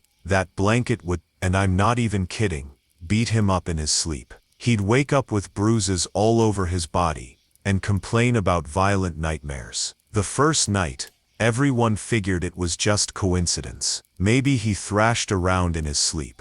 Maybe he rolled off the bed, but it didn't stop. The second night, the bruises got worse. He was scared, confused, and starting to panic. He shared a bed with my other uncle, who was 11 at the time, and using a completely different blanket. On the third night, the older uncle saw it happen. He watched the blanket move on its own, lifting, shifting, wrapping around his little brother's body, like it was alive. Not just falling off the bed, or bunching up, moving, deliberately, as if it had intent. That was enough for them. They put the pieces together real fast, called the old woman a witch, and threw the blanket in a fire. And just like that, the problem stopped. No more bruises, no more nightmares, no more strange movements in the night. To this day, my uncles barely talk about it. They'll shut down the conversation if you try to bring it up.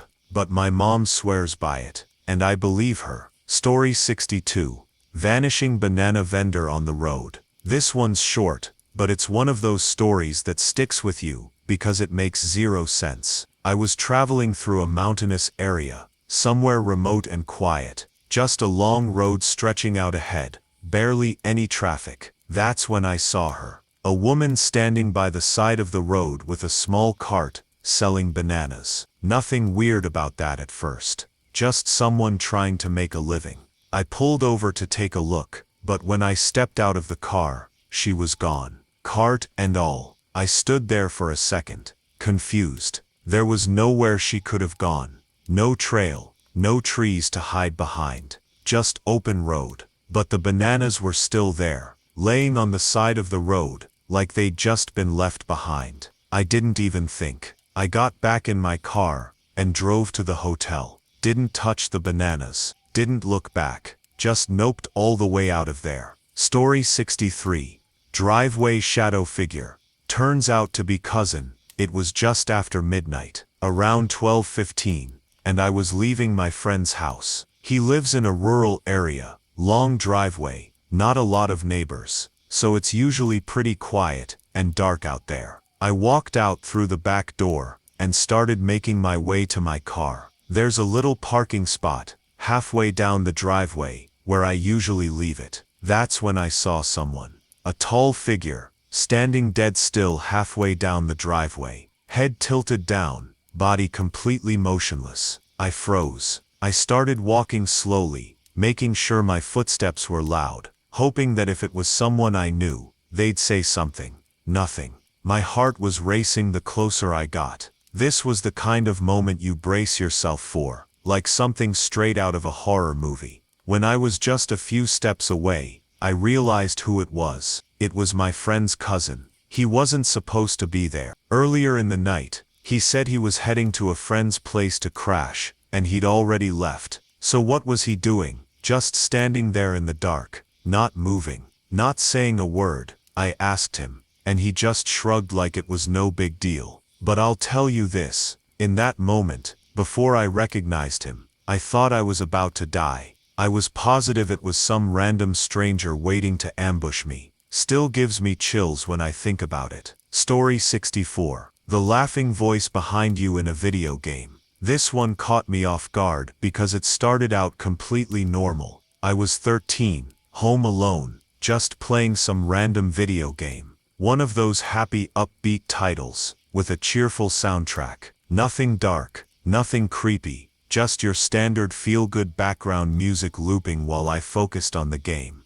Then I heard it. A man's voice, deep and clear, suddenly laughed right behind me. Just a loud, "Hey cha-ha," out of nowhere. I paused for a second, trying to remember if maybe it was part of the game, but it didn't fit. The voice sounded too real, too close, like someone was standing just a few feet behind me. I waited for the song to loop again, thinking maybe it was just a weird part of the track. It played again, and nothing. No laugh, no voice. That's when the earlier little sounds I'd been ignoring came back to mind. Faint knocks, little squeaks here and there throughout the house while I'd been playing. Things I'd shrugged off. But now they didn't feel random anymore. I slowly stood up, backed away from the desk, and made my way to the door. As I opened it to step out, I turned around one last time, thinking maybe I was overreacting. Right then, a loud bam came from somewhere inside the house.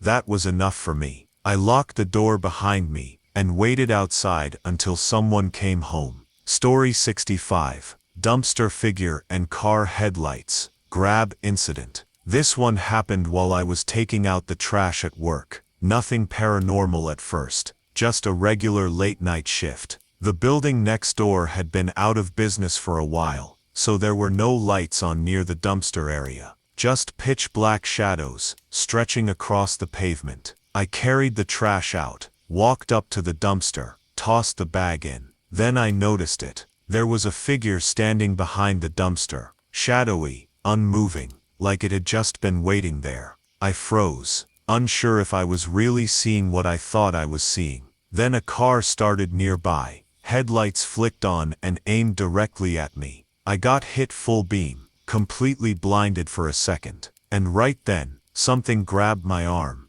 I didn't even wait to see what it was. I tore myself free and bolted back inside, heart racing like I'd just outrun death itself. To this day, I don't know who or what it was. The figure, the car, the grab, all of it happened so fast, but it's the only time in my adult life I can honestly say I nearly lost control out of pure fear. And yeah, I'll admit it. That was the day I almost soiled myself over taking out the trash. Story 66. Dream of the Cholera toddler and possessed cat. This one wasn't real, or at least I hope it wasn't. It was a dream, but it felt disturbingly vivid, like something that didn't want to stay just in my head. It started on Thanksgiving. My whole family was staying at my grandparents' house, and by the end of the night, everyone had gone upstairs to bed. My grandma had fallen asleep on the couch, and I was the only one still awake.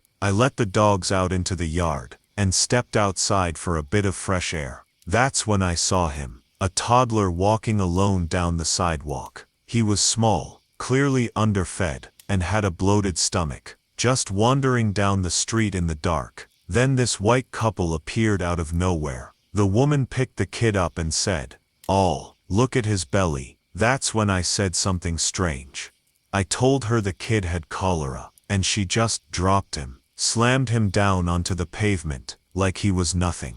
I was frozen, shocked. But then the kid got up, and ran away at this unnatural speed, vanishing into the night. That's when I noticed a cat. It was friendly, but something was off. Its ears were unusually long, too pointed, and its eyes were almost human. Somehow, it slipped into the house before I could stop it. I tried to get it out, managed to chase it to the door and lock it outside. But when I turned around, it was back inside again. The dogs were still out in the storm, so I opened the door to let them in. But somehow, the cat got in again too. And then, things changed. The cat wasn't just inside the house, it was inside everything. It started controlling inanimate objects, then people. I watched as my grandma, who had been sleeping on the couch, was suddenly overtaken by it. She stood up, lifeless, and just ended herself. I ran upstairs to wake my family, screaming that something was wrong. My mom and I looked out the window together, and saw the cat sitting on the neighbor's roof, staring right back at us. She turned to me and said, "I've heard about these creatures before. If we kill it, it'll follow us home. But if we don't, it'll stay here." Then I woke up, still not sure if that was just a dream or something that was shown to me. But I haven't looked at cats the same way since. Story 67. The Haunting of Henry. This all started when I was about 14. My parents had just moved us into a brand new apartment complex. And I mean brand new. We were literally the first tenants in the entire building. It felt weird from the beginning, like something wasn't settled in yet. Not just physically, but spiritually. I didn't say anything at the time, just chalked it up to new house jitters. About a month into living there, my mom and I were doing dishes together in the kitchen. My stepdad was asleep in the bedroom. Suddenly both of us saw it. A pair of pants, swishing quickly around the corner like someone had just walked past us. But nobody was there. My stepdad was still snoring in the other room, dead asleep. That was the first time we really noticed something was off. Fast forward a year, the odd things hadn't stopped. In fact, they'd only gotten more frequent. We even gave the presence a name. We started calling it Henry. It made things feel a little less scary, like if we could joke about it, it couldn't really hurt us. But Henry wasn't just some funny household spirit. One night I was on the computer around 3 a.m., playing games in the dark.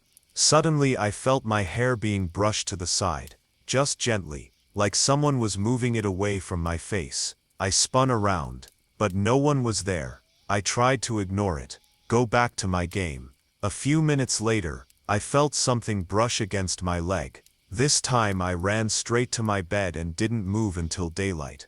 Then we moved again, a new apartment in a different complex. But apparently Henry came with us. It was the same stuff. Keys and wallets would vanish, then reappear exactly where we'd already looked 5 times. The TV would change channels on its own, the volume going up or down at random. Dishes would fall in the sink for no reason, even though they hadn't been touched in days. It got to the point where this weirdness was just normal. Then one morning, I was dozing in bed, not fully awake. I heard someone whisper my name, clear, soft, deliberate. I opened my eyes, thinking it was my stepdad trying to wake me. But when I looked around, everyone else in the house was still fast asleep. That night, things escalated. My room was pitch black. I'd even put blankets over the windows to block every bit of light. I fell asleep like that in complete darkness. A little later, I woke up to a knock at the door. When I opened my eyes, I saw it. A large man-shaped figure, completely black, somehow darker than the darkness itself, rushed at me. I screamed, and pulled the blanket over my head, paralyzed. When my stepdad opened the door a moment later, the figure vanished. But that wasn't the end of it. I started becoming terrified to be alone in the house. I hated going into my bedroom, hated walking down the hallway. There was always this feeling that I was being watched. I had nightmares constantly. One of a butchered figure in my parents' room. We all started seeing a man in a red shirt at the end of the hallway. He'd just stand there, silent, watching, then disappear. It got so bad my parents started experiencing it too. My mom heard whispers in her ear, something telling her to pay attention. My stepdad said he constantly felt like something was touching his legs at night. Eventually, I turned 18 and moved out. I thought that would be the end of it.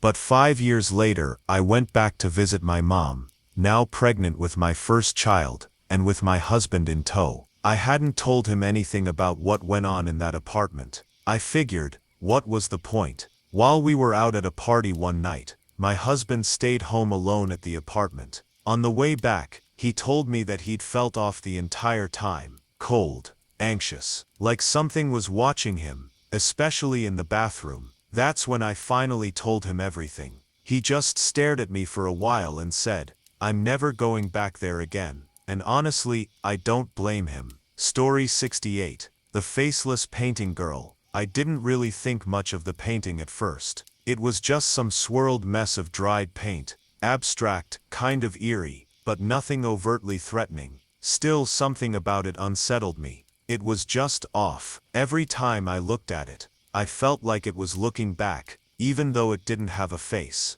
The weird stuff started small. Shadows in the corner of my eye. A weird heaviness in the room at night. I started talking to it, half joking, half nervous. Told it to stop bothering me. Eventually, I got so fed up I said, "Look, I just want one night of sleep without feeling creeped out. Either behave or I'm painting over you." I even set up a webcam, thinking maybe I'd catch something. At worst, I'd confirm I was just being paranoid. At best, maybe I'd get some evidence of whatever was messing with me. That night, I fell asleep pretty quickly, but the dream I had was nothing like what I usually experience. Normally, I can control my dreams pretty well. Lucid dreaming's something I've done for years, but not this time. In the dream, I was sitting on a gray hill. The whole place used to be filled with flowers, but now it was scorched and dead, ash everywhere. There was a stream running nearby, and for some reason I remember the water smelling sweet, like flowers, even though everything else was burned.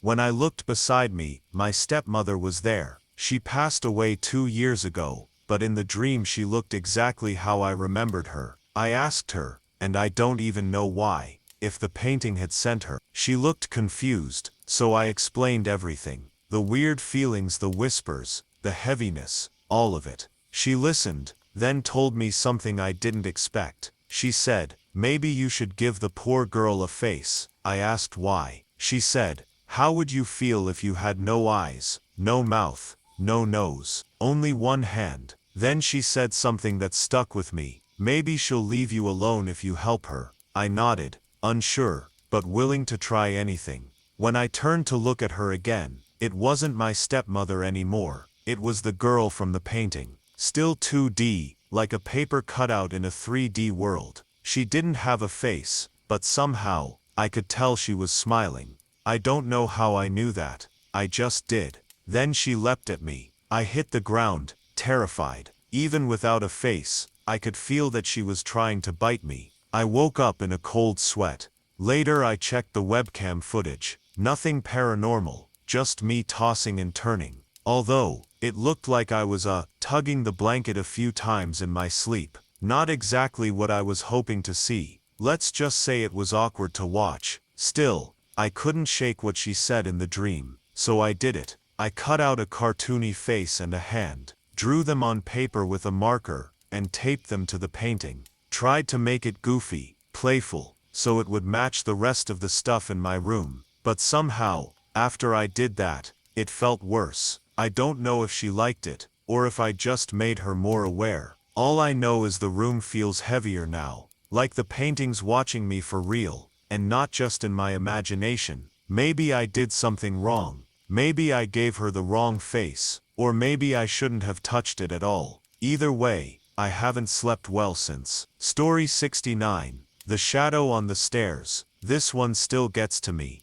and I don't even know if I believe in ghosts, but I can't explain it, and honestly, I've just stopped trying. It started a couple months ago. I'd been pulling a lot of all-nighters, not for anything important, just being a night owl like usual. My dad's the same way. He's always up late working or gaming at his desk downstairs. You can always tell when he's moving around. He wears these heavy boots that make this really distinct sound when he walks across the hardwood floor. That's how I always knew it was him coming up the stairs. But one night, I'm up in my room, just browsing stuff online. Lights off, chilling in the dark. Around 3 a.m., I hear those footsteps, heavy, deliberate, coming up the stairs. I panicked a bit, thinking I was about to get caught still awake. So I quickly turned off my monitor, laid back in bed, and pretended to be asleep. But the footsteps stopped, at the top of the stairs. Just stopped. No walking down the hallway. No door opening, no sound at all after that. Eventually I got up and peeked out, nothing there. That creeped me out more than I'd like to admit, but I brushed it off. Maybe I imagined it. Maybe I dozed off and dreamed it. Until it happened again and again. Every time I pulled an all-nighter, I'd hear those same footsteps, same pattern, same timing. Up the stairs. Stop. Nothing. Still, I convinced myself it was just my imagination messing with me. Until the night it got worse. I'd been avoiding all-nighters for a while, trying to get some normal sleep. But this particular night, I slipped back into my old habit, staying up late, minding my business, lights off. Everything was quiet. Then I heard the footsteps again. But this time, they didn't stop at the top of the stairs. They kept coming, all the way to my bedroom door. Now here's the part that still gives me chills. I had locked my door that night, something I don't normally do, and when those footsteps reached the door, the knob started to turn, slowly, deliberately. Someone or something was trying to open it. Then I heard a voice, a low, unfamiliar voice. Open the door. Not my dad's voice, not anyone I recognized, just a flat, emotionless whisper. I froze. Logic told me it had to be my dad, but something in me, something deeper, was screaming not to open that door. I hesitated. Then against every instinct in my body, I got up and opened it. No one was there, but just as I stepped out, the bathroom door across the hallway slammed shut, hard, and then, the light inside went out. That was it for me. I bolted downstairs, heart pounding. I must have made some noise, because my dad came rushing up, asking what the hell was going on. I couldn't even answer him. I just shook my head and slept on the couch that night, and pretty much every night after that. I still don't know what it was. I just know, I'm not staying in that room alone again. Story 70. The laughing demon at the door. I used to think I was a hardcore skeptic. I didn't believe in any of that paranormal stuff. Spirits, demons, whatever. That changed when I was 9 years old. It happened around 3 a.m. I woke up for no reason, just suddenly alert in bed, even though I felt incredibly drowsy. That kind of heavy, almost drugged feeling. I remember sitting up just a bit, and looking toward the door. That's when I saw it. There was a face just hovering in the doorway. Not like a person standing there, just the face, grinning, wide, unnaturally stretched, like it had way too many teeth. The eyes were completely wrong. I can't even describe them, just wrong. I stared at it in disbelief, and then I did what any kid would do. I buried my face under the blanket, and hoped it would go away. But then came the laugh, a laugh so loud and distorted, that it filled the entire room. It wasn't coming from a single direction, it was just everywhere. High-pitched, manic, echoing off the walls. It didn't stop for what felt like forever. And then, something grabbed me. I felt hands, cold, firm, pulling me by the legs and arms right off the bed. I hit the floor hard, but I couldn't move. My whole body felt paralyzed, like my muscles had shut off. I blacked out. The next thing I remember is waking up on the floor around 6 a.m. The face was gone, the laugh was gone, but something inside me had changed. For weeks after that, I was constantly sick, headaches, nausea, cold sweats. But it wasn't just physical. I felt violated, mentally hollowed out, like I'd brought something back from wherever I went when I blacked out. I told my parents what happened, and of course, they thought I just had a nightmare. But it didn't feel like a dream. It felt real. And worse, it stayed with me. Eventually, I developed agoraphobia. I couldn't leave the house for over a year. Even now, I can only go to school, and maybe some grocery stores on a good day. People say kids have vivid imaginations. I say some things are just too real to make up. Story 71. The goblins and hoofprints. I used to be terrified of goblins. I don't even know where the idea came from. Maybe a book I read, maybe a story someone told me as a kid, but I was convinced they were real, and that they wanted to eat me. Eventually I grew out of it, told myself it was just childhood fear, nothing to worry about, until one night when I was 12, I remember laying in bed, staring at the ceiling, thinking how silly it was that I ever believed in goblins, that they were just made-up nonsense. Nothing more. That's when I heard them. Drums. Faint at first, but unmistakable. Rhythmic, tribal-sounding drums coming from right outside my window. My whole body froze. I didn't want to look. I just stayed perfectly still, hoping I was imagining it. But the drums kept going. Not louder, not softer, just steady. Like a warning. I tried to convince myself it was just my imagination again. But I knew better. Something was out there. I curled up, pulled the blanket over my head, and told myself over and over, they only want the ones who move. If I pretend to be asleep, they'll leave me alone. Eventually, the sound faded. The next morning I told my parents. They brushed it off, said I must have dreamed it. I tried to believe them, but then I went outside. The snow was still fresh from the night before, clean, undisturbed, except for the hoofprints. Right outside my window. Just one trail, no other prints around them. Just those sharp, deep impressions in the snow, like something had been pacing. I didn't say another word. I stayed inside for weeks after that. Every time the wind howled or a branch knocked against the wall, I tensed up, waiting for the drums to start again. They never did. But I never dismissed those fears as childish again either. Because something was out there that night.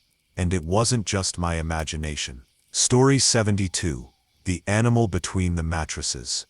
This happened when I was 8 years old, and it's something I still carry with me, literally. Back then, my family didn't have much. We all slept in the same room on 2 mattresses pushed together. It wasn't ideal, but it was home. I had this weird habit. I liked sleeping with my hand between the mattresses. I don't know why. It was just comforting. Like a little cocoon between the layers. One night, I was out cold, completely asleep, hand tucked between the mattresses like usual, when I was jolted awake by this sharp, searing pain in my hand. I screamed, loud. Everyone in the room jumped up. I pulled my hand out and it was covered in blood. I mean completely soaked. My mom grabbed a towel and wrapped it up, but within seconds it was soaked through, turning bright red. We rushed to the hospital, and even the doctor looked confused. He said it looked like some kind of animal attack. Something with sharp teeth had bitten me. But here's the thing. There wasn't a drop of blood on the mattresses, or the blankets, or anywhere else. Just my hand. We couldn't explain it. We still can't. I ended up with deep scars on my hand. They're still there to this day. And for years I never dared sleep with my hand between mattresses again. Years later, I was hanging out with a friend and told him the story. He froze, said his dad had told him a story about goblins that lived between mattresses, and he even showed me a drawing his dad had made when he was a kid. The teeth in the drawing, they matched my scars. Perfectly. I never told him about the bite before that day, but we both sat there, staring at each other, absolutely chilled to the bone. I don't know what got me that night. But whatever it wasn't human. Story 73. The Glass Crash. That wasn't I was 20 at the time. Living in a brand new house. Clean, modern. Nothing spooky about it. One night, I was up late playing video games like usual. The house was totally quiet. Lights off, except for the glow of the TV. Nothing unusual. Then out of nowhere, crash. It sounded like 100 glass bottles shattering all at once, loud enough to shake the walls. My heart jumped out of my chest. I bolted up and ran through the house, thinking a window must have shattered, or something had fallen, anything that could explain the noise. But every single window was fine, no broken glass, nothing had fallen, every shelf, every cabinet, untouched. I checked every room. I checked outside. I checked twice. Nothing. Just silence. I left every light in the house on that night. Inside, outside, every switch was flipped, and I kept them that way for a week. Still don't know what caused it, but I know what I heard, and it wasn't nothing. Story 74. Closet box collapse. I was 13 when this happened. We had just moved into a brand new house, so everything was still in boxes. My bedroom was half unpacked, mattress on the floor, furniture not set up yet. The whole place felt a little off. Not haunted exactly, but unsettled. I kept hearing weird sounds coming from the closet. Nothing dramatic, just the occasional knock or creak. But it was always from the closet. The door was shut, but the sounds came anyway. I ignored it for a while, but after a few nights, I started getting irritated. Like something was messing with me just to see how far it could push me.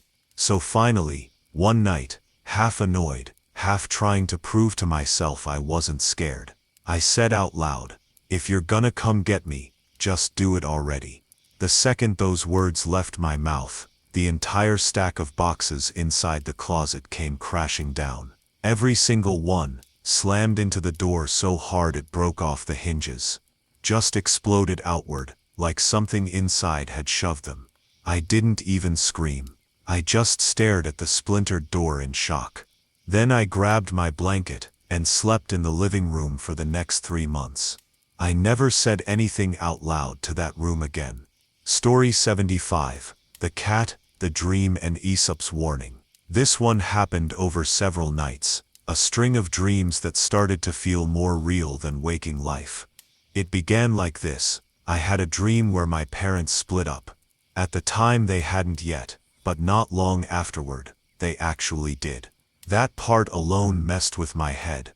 In the dream I was staying at my dad's house, in an upstairs room that I used to sleep in as a kid. Everything looked normal at first, until a black cat walked into the room. It wasn't just any cat, it was my old cat, still alive in real life, still living with us. But in the dream it just curled up beside me, and fell asleep on the bed. Then just as I started to doze off, I heard a voice in my ear. A deep, slow voice that said, "Aesop was wrong. It was the cat." I jolted awake, in the dream I mean, and just stared at it, but it didn't say anything else. And this kept happening. The same dream, the same room, the same cat, the same voice. Aesop was wrong. It started feeling less like a dream and more like a message. I couldn't figure out what it meant. Was it some riddle, some warning? I even started questioning whether I was dreaming at all. Eventually something changed. In the final dream I killed the cat. I don't even remember how or why, just that I skinned it, made a cape from its fur, and put it in my backpack. I know how that sounds. Believe me, I felt sick when I woke up. But it gets weirder. That same day, I got home and walked into my bedroom. And there it was, my actual living cat, sitting on my bed, staring straight at me. Eyes unblinking, meowing, over and over like it knew something I didn't. I still don't know what those dreams meant. I still don't know if Aesop was wrong, or if something just wanted me to believe that. Story 76. The 3 a.m. door slam. It was sometime around 3 a.m. when it happened. I was just heading to bed, walking past the front door on my way to the stairs. Everything was quiet, just that dead of night silence, where even your own footsteps sound too loud. And then bang, something slammed into the front doors from the outside. Hard, so hard the doors visibly bent inward, like they were about to break off the hinges. I froze in place, heart pounding. I ran to the nearest window, trying to see who or what had hit the door. But there was nothing out there. Just the empty porch and darkness beyond. When I looked back at the door, I realized the hinges were actually damaged. Not loose, damaged. Something had hit it with real force. I still don't know what it was. There was no sign of anyone. No footsteps, no car, no wind, no explanation. Just a moment of violent force, and then nothing. And that silence after. It was worse than the bang. Story 77. The Whisper and the Hallway Shadow. I grew up in a really old house, one of those century-old places that always seems like it's holding its breath.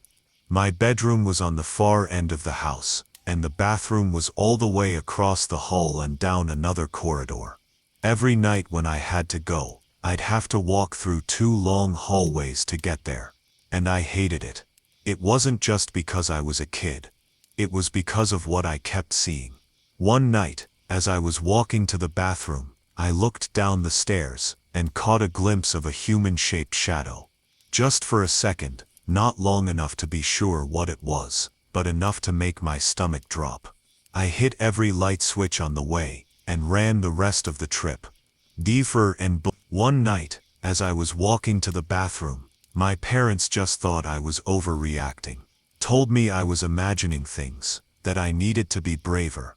Typical parent stuff, but it wasn't a one-time thing. I saw that same shadow again and again, over and over throughout the years I lived there. Sometimes it was down the stairs. Sometimes in doorways. Always just a flash, there 1 second, gone the next. And even now, years later, I still think about it.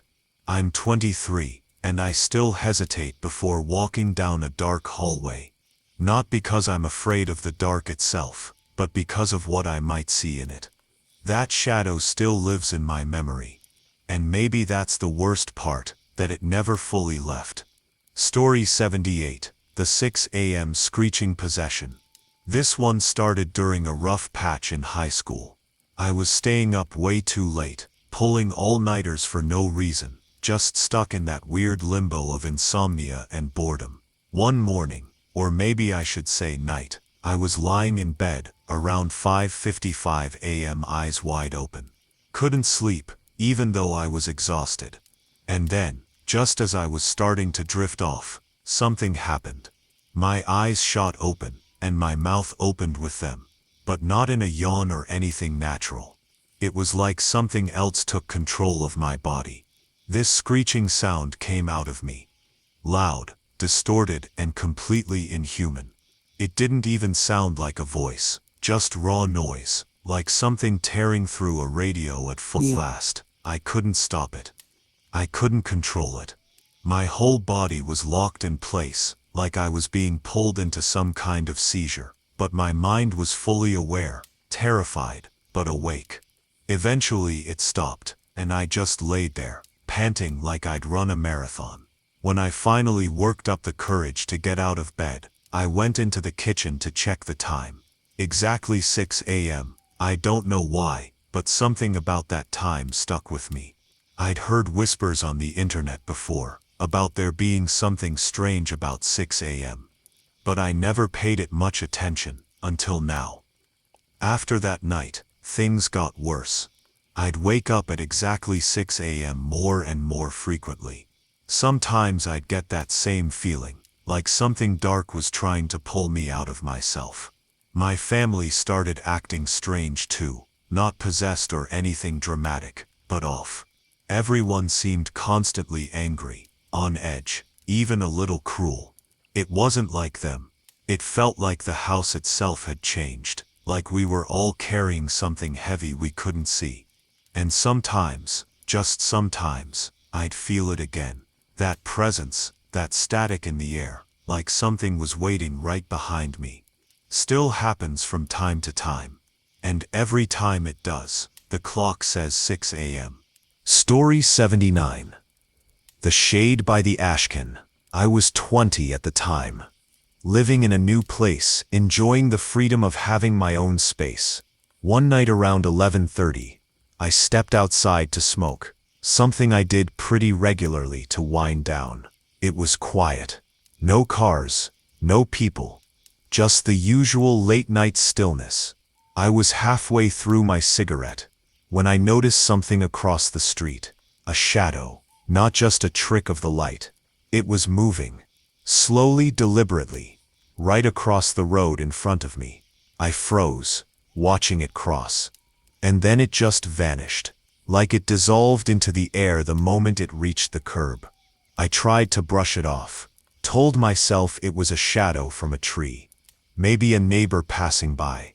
Anything normal. I kept smoking, trying to calm down.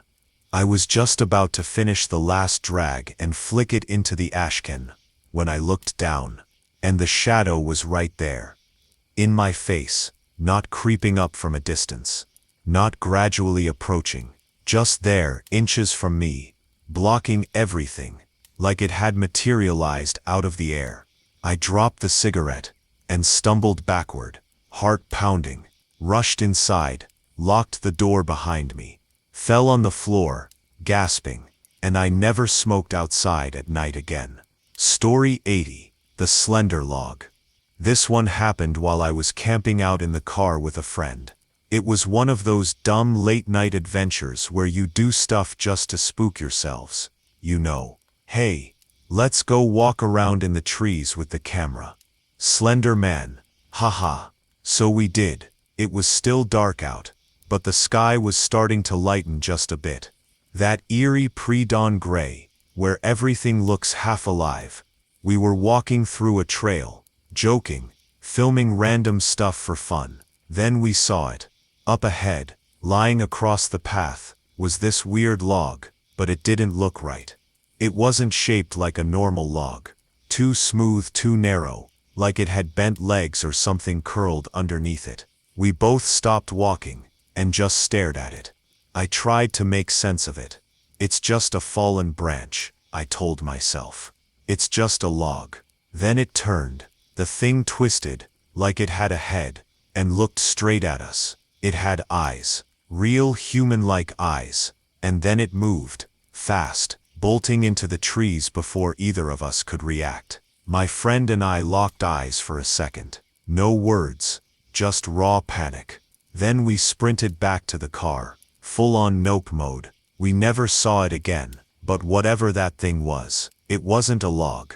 Story 81. The blob encounter. I was about 7 years old, at my friend's house just a few doors down from mine. It was getting late, and I was walking out the front door to head home. That's when I saw it. Out in the street, maybe a few feet away from the sidewalk, was this strange thing. I don't even know how to describe it. It looked like a blob, blue on the outside, orange on the inside, kind of pulsing, like it was alive. I stopped in my tracks and just stared. Dude, are you seeing this? I asked my friend. He said yeah, but he was kind of out of it most of the time. So I wasn't sure if he really saw what I saw, or was just going along with it. The blob didn't move at first. It just sort of sat there pulsing in place. I tried to talk to it. No response, obviously, but something about it felt aware, like it was deciding whether to react. After about half an hour, it just disappeared. Not ran off, not floated away, just gone. I never figured out what it was. Some kind of optical illusion, a weird light trick, maybe. But I never saw anything like it again. And even now, thinking back, I still don't know what I saw. Story 82. The Old House Payphone. I was 17 when this happened. It was late, like 1 a.m. late, and a few friends and I were out walking just to kill time. We were broke, bored and restless, so walking around town became our default hangout activity. The streets were completely empty, dead quiet, the kind of stillness that makes you feel like you're the only people left in the world. We passed by this old payphone on the corner, just an ancient rusted box nobody had used in years. Then it rang. Not a regular ring either. It had this strange electronic ringtone, like something digital had hijacked the line. We all stopped in our tracks. Nobody moved. Then we ran. There weren't any houses around. No one nearby. No one who could have triggered it. That sound, that ringtone, didn't belong there. A few nights later, we passed the same payphone again. Different night, different time, but the same thing happened. Another weird ringtone.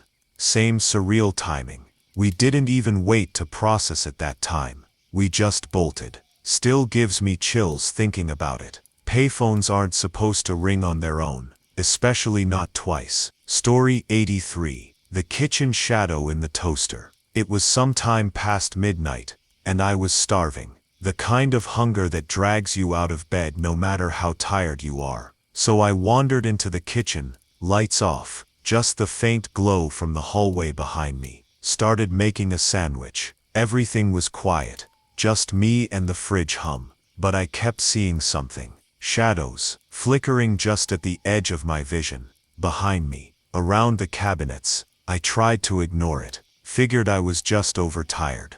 Eyes playing tricks on me. Then I glanced down at the toaster, and that's when I saw it. Reflected in the metal, a shadow behind me, not shaped like me, taller, thinner. Its eyes were glowing red, not bright, but unmistakable. Two faint red points, staring straight back at me, and just as I realized what I was looking at, I heard breathing, right next to my ear. I didn't look back. I didn't check. I grabbed my sandwich, didn't even finish putting it together, and ran. I still don't know what it was, but I haven't looked at my toaster the same way since. Story 84. The animal that watched from the street. I was staying over at a friend's place. Just a casual night, nothing unusual. When I left the next morning to head home, I was walking down the street, same route I'd taken 100 times before. Then I got that feeling.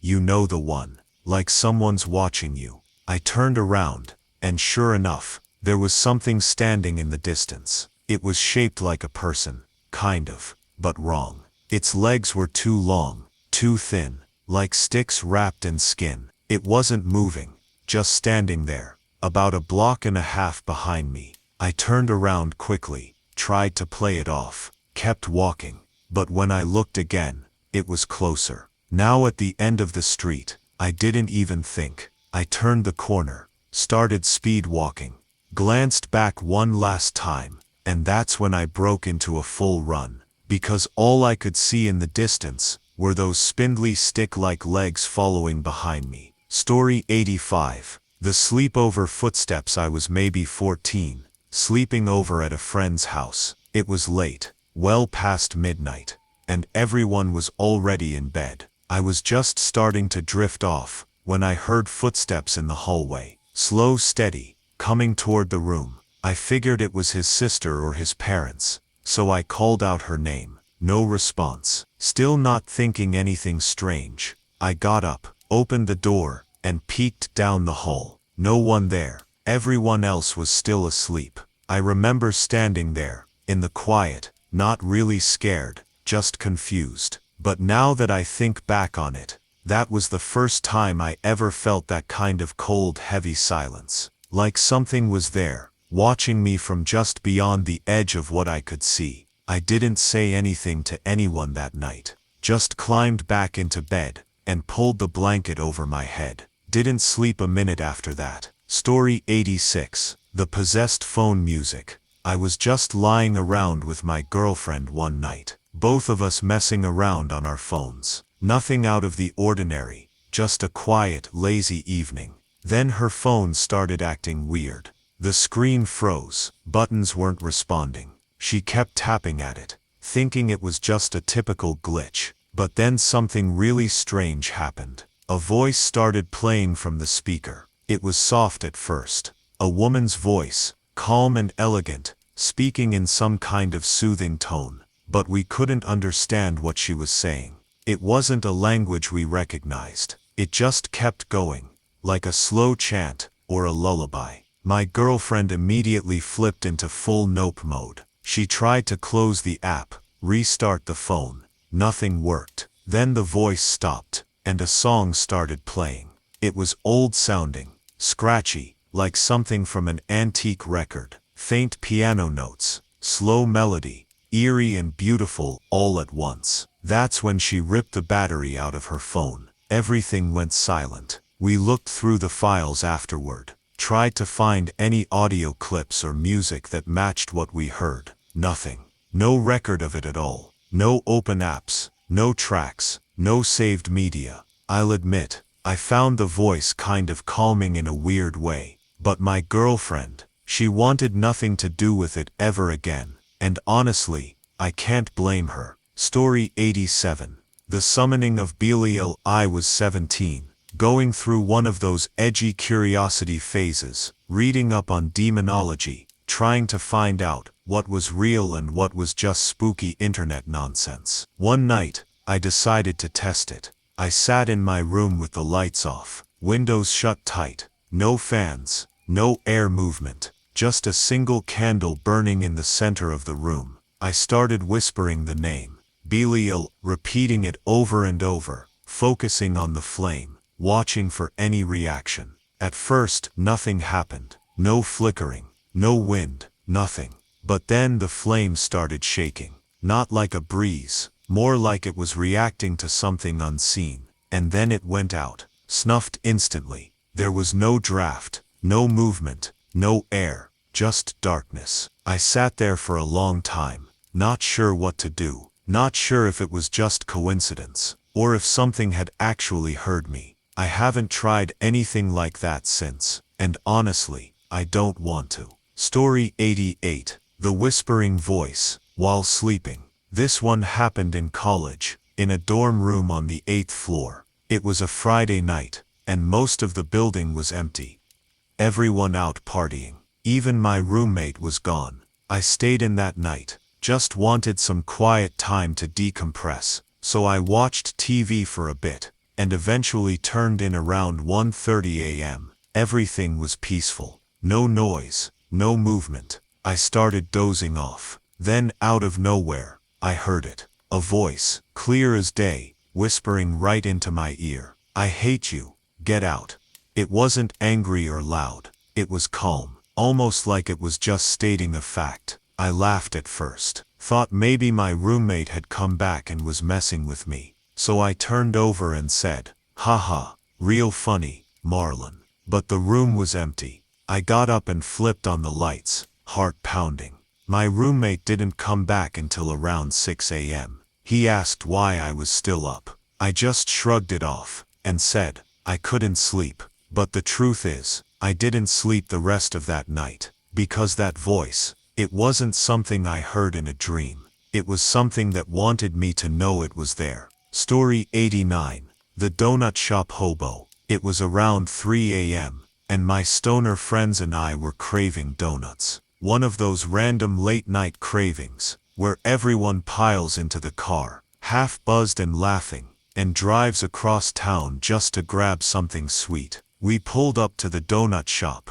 but I was the only one who got out. Everyone else stayed in the car, just chilling and listening to music. I walked inside, and the guy working the counter said he wasn't done yet, needed a few more minutes to finish the next batch. No problem. I figured I'd wait. That's when I heard her. Outside, this strange raspy voice. A woman, talking to herself, almost singing, just beyond the door. I peeked out, and saw her walking closer. Wild hair, dirty clothes, eyes that didn't look quite human. Something about her presence just radiated chaos. I kept glancing toward the back, willing the donut guy to hurry up. She was getting closer, and fast. I could see her now through the glass, lingering near the entrance. Finally, the guy came out with my donuts. I grabbed the box and power walked straight to the car. As I turned around for one last glance,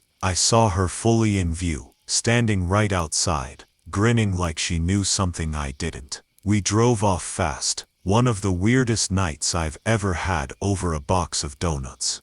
Story 90. The Pet Turtle Paranoia. This one's short, but it still makes me laugh and shiver. A little. I was in my room, just staring at my pet turtle. He was perched near the edge of his little habitat, just watching me. Then out of nowhere he pulled himself back into his shell. That's it. Just suddenly disappeared inside, like something had startled him. I turned around instinctively. Felt like someone had entered the room behind me. Nothing there.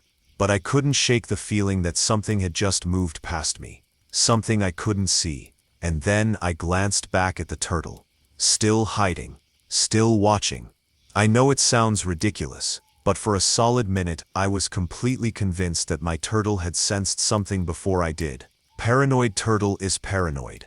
And maybe so was I. Story 90.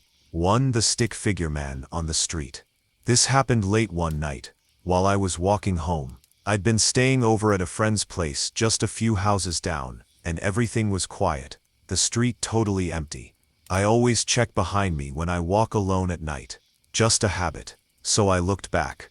There was a figure standing way down the block. At first I didn't think much of it. Could have been anyone. But then I looked again, and it hadn't moved. Just stood there, thin, tall, unnaturally so. I kept walking, trying not to freak myself out. But when I glanced back again, it was closer. Still not moving, just closer. Like it had skipped ahead when I wasn't looking. My pace picked up.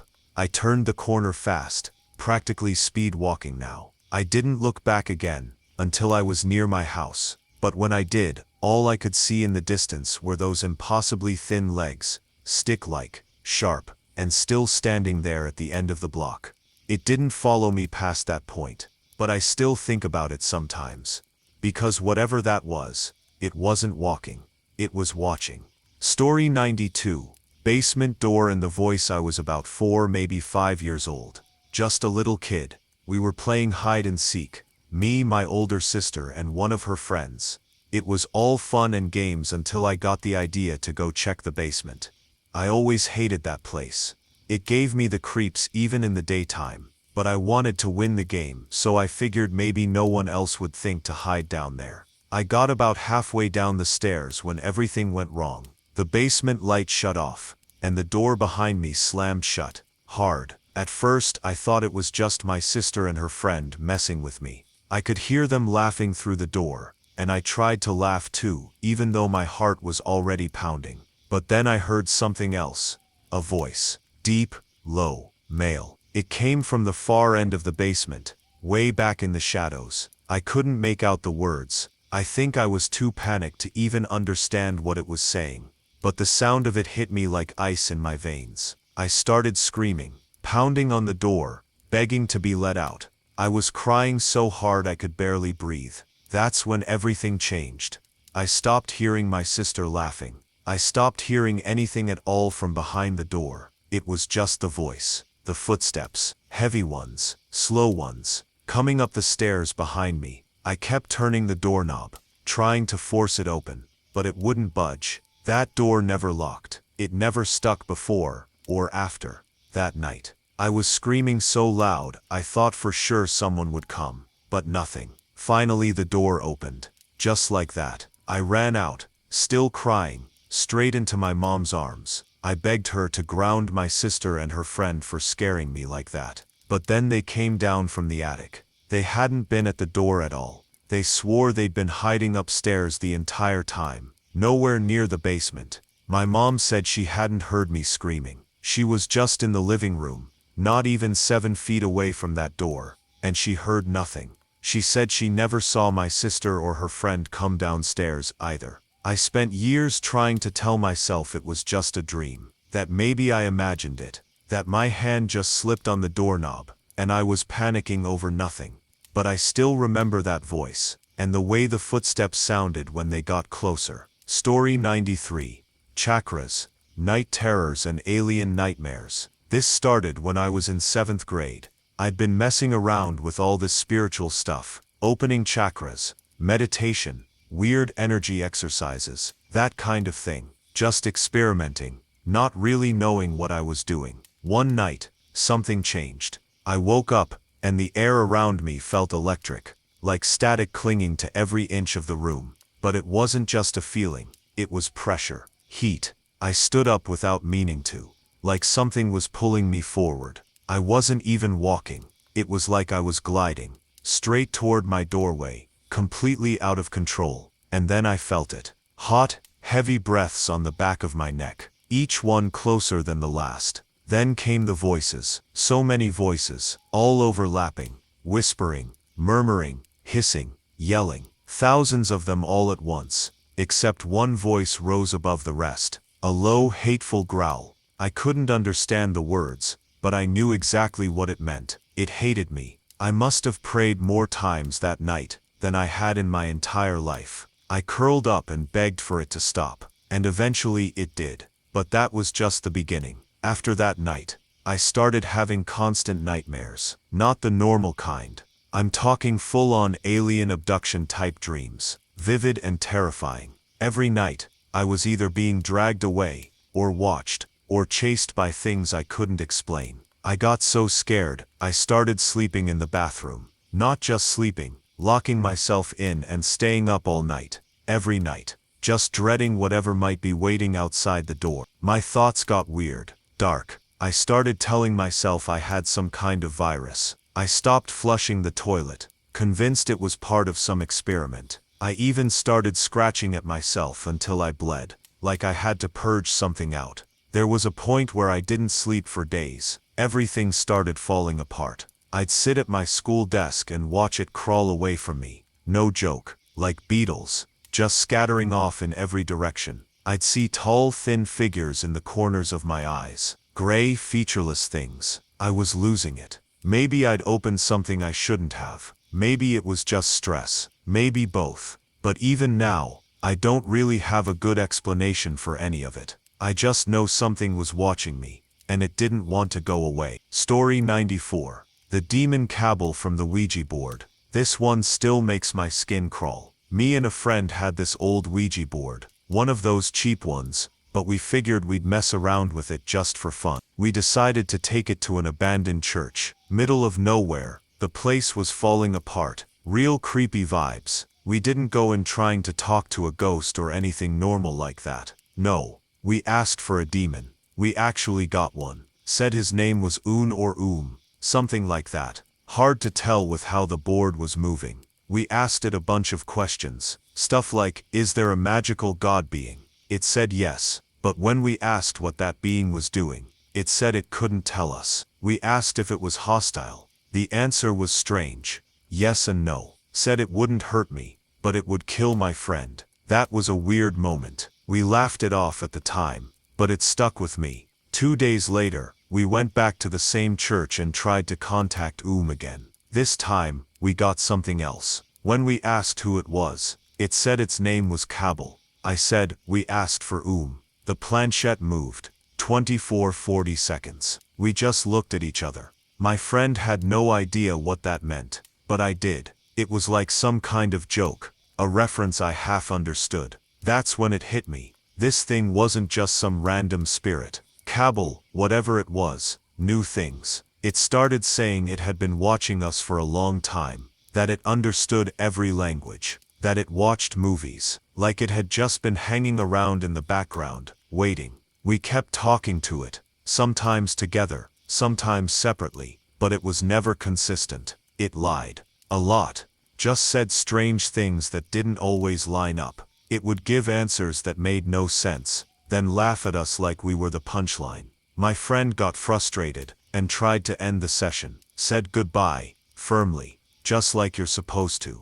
The board didn't stop moving. In fact, it tried to slide away from him, on its own. After that, things got worse. Cabal started showing up outside the board. Doors would open in my house without anyone there. I'd hear things moving when no one else was home. Sometimes it felt like someone was following me room to room, even though I was completely alone. I got scared. I started yelling at it, told it to leave. But it did. It started showing up in dreams, in shadows. I even started getting what I can only describe as psychic threats. Just these feelings, like it was watching me with anger. Once in pure panic, I screamed for my spirit guide. I'd always believed I had one, even if I'd never really felt it before. But after that, it was like I'd lost even that connection. I couldn't feel anything, couldn't sense anyone or anything else anymore. Just this looming presence. I haven't seen Cabal in a while,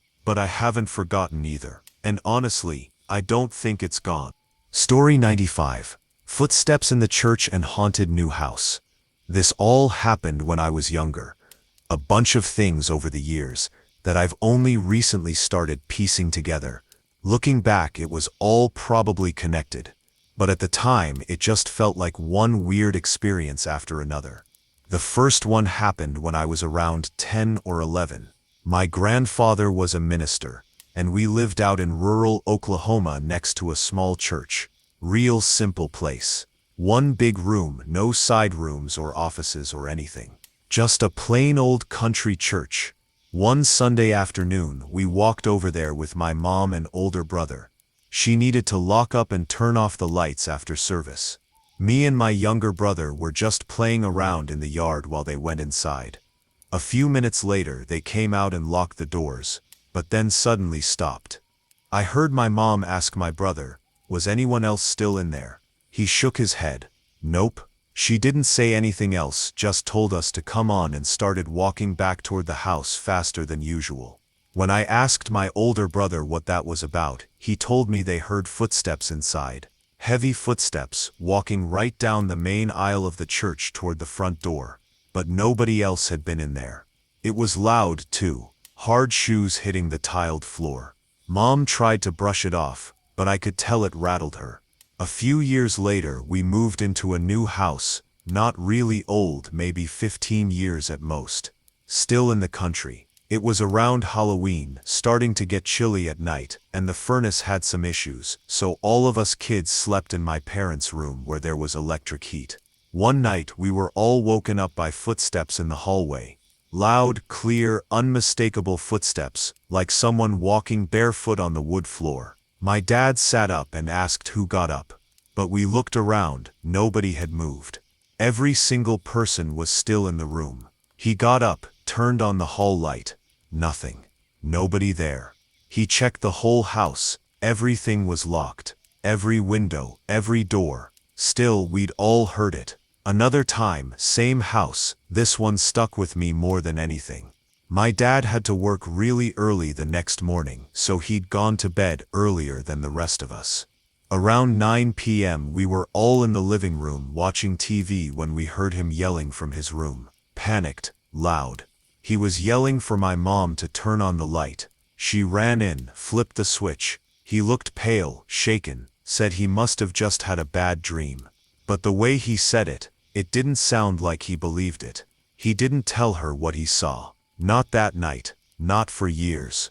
When I finally asked him about it later, all he said was that it was just a dream.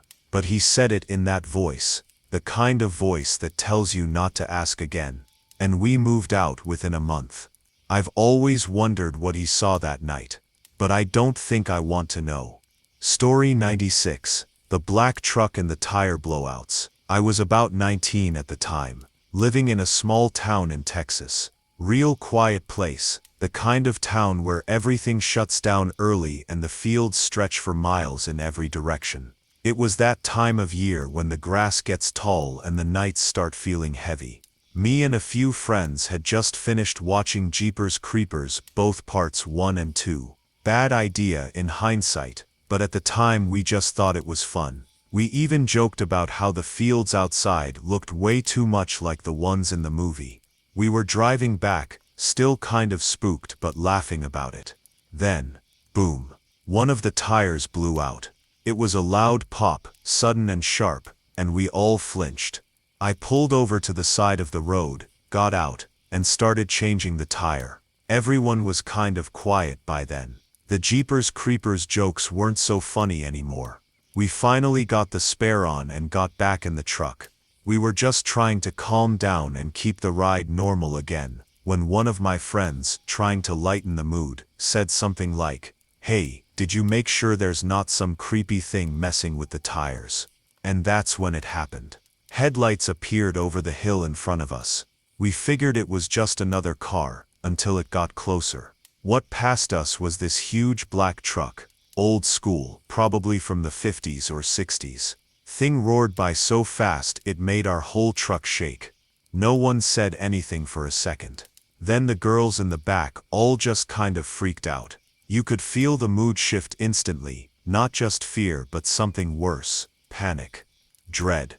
They were yelling for me to drive, just get home fast, and I tried. I really did. But just a few miles down the road, boom, another tire. I don't even know how to describe how fast everyone lost it. There was no laughing this time. No jokes. Everyone just started yelling, freaking out, saying things like, "We need to leave now." We didn't even finish changing the second one properly. We just threw the spare on and limped the truck home as fast as we could. Next day, I had to go out and buy a whole new set of rims. But that wasn't the part that stuck with me. It was the timing. 2 tire blowouts. A black truck from another era screaming past us in the middle of nowhere. And that feeling, like something was watching, following, pushing things just a little too far to be coincidence. I've driven that road 100 times since, but I've never seen that truck again. And I still don't know if I ever want to. Story 97. The lights in the woods and cowboy at Grandma's house. This happened about a year ago. We had some family over for a barbecue. Nothing fancy, just a few people hanging out, talking, grilling food. It was late, maybe around 10 p.m., and we were all sitting out back, me, my dad, and two of my uncles just chatting, having a good time. Now we live way out in the woods, southeast Texas, real rural, real quiet. That night was no different. At first. Then one of my uncles started staring off into the tree line. Just froze up mid-conversation. We all turned to look at him. I swear, he said, I just saw a light out there. I thought maybe he was just messing with us, but something in his voice made me take it seriously. So I went inside and brought out some flashlights and a couple firearms, just in case. I know how that sounds, but out here, you don't take chances. We started walking through the bushes, scanning the woods, just the four of us, moving slow and quiet, flashlights cutting through the dark. And then we saw it again, the light. But this time it was up high, in the tops of the trees. It didn't move like a flashlight, or a firefly, or anything else natural, just sort of flickered, hovering, like it was watching us. Then it stopped, just went dark. We waited there for a minute, not sure what to do. Then we turned around and started heading back. But we kept our lights and guns with us. Nobody was comfortable. That's when one of my uncles pointed down the dirt road. There was a man walking toward us. We all turned to look. He was wearing a flannel shirt, boots, jeans, and a cowboy hat. Just casually walking up the road, straight toward my grandmother's house, which was just a little ways down from ours. None of us said anything, we just went into full alert. Tactical mode, quietly moved down the road toward the house, making sure to check every angle. We got there, went inside, started clearing rooms one by one, but there was no sign of him. No doors had opened, no windows, no sound, and then the TV in the front room turned on. Static. That white noise buzzing filled the house, and just over it, I swear I heard something. A voice, soft and low.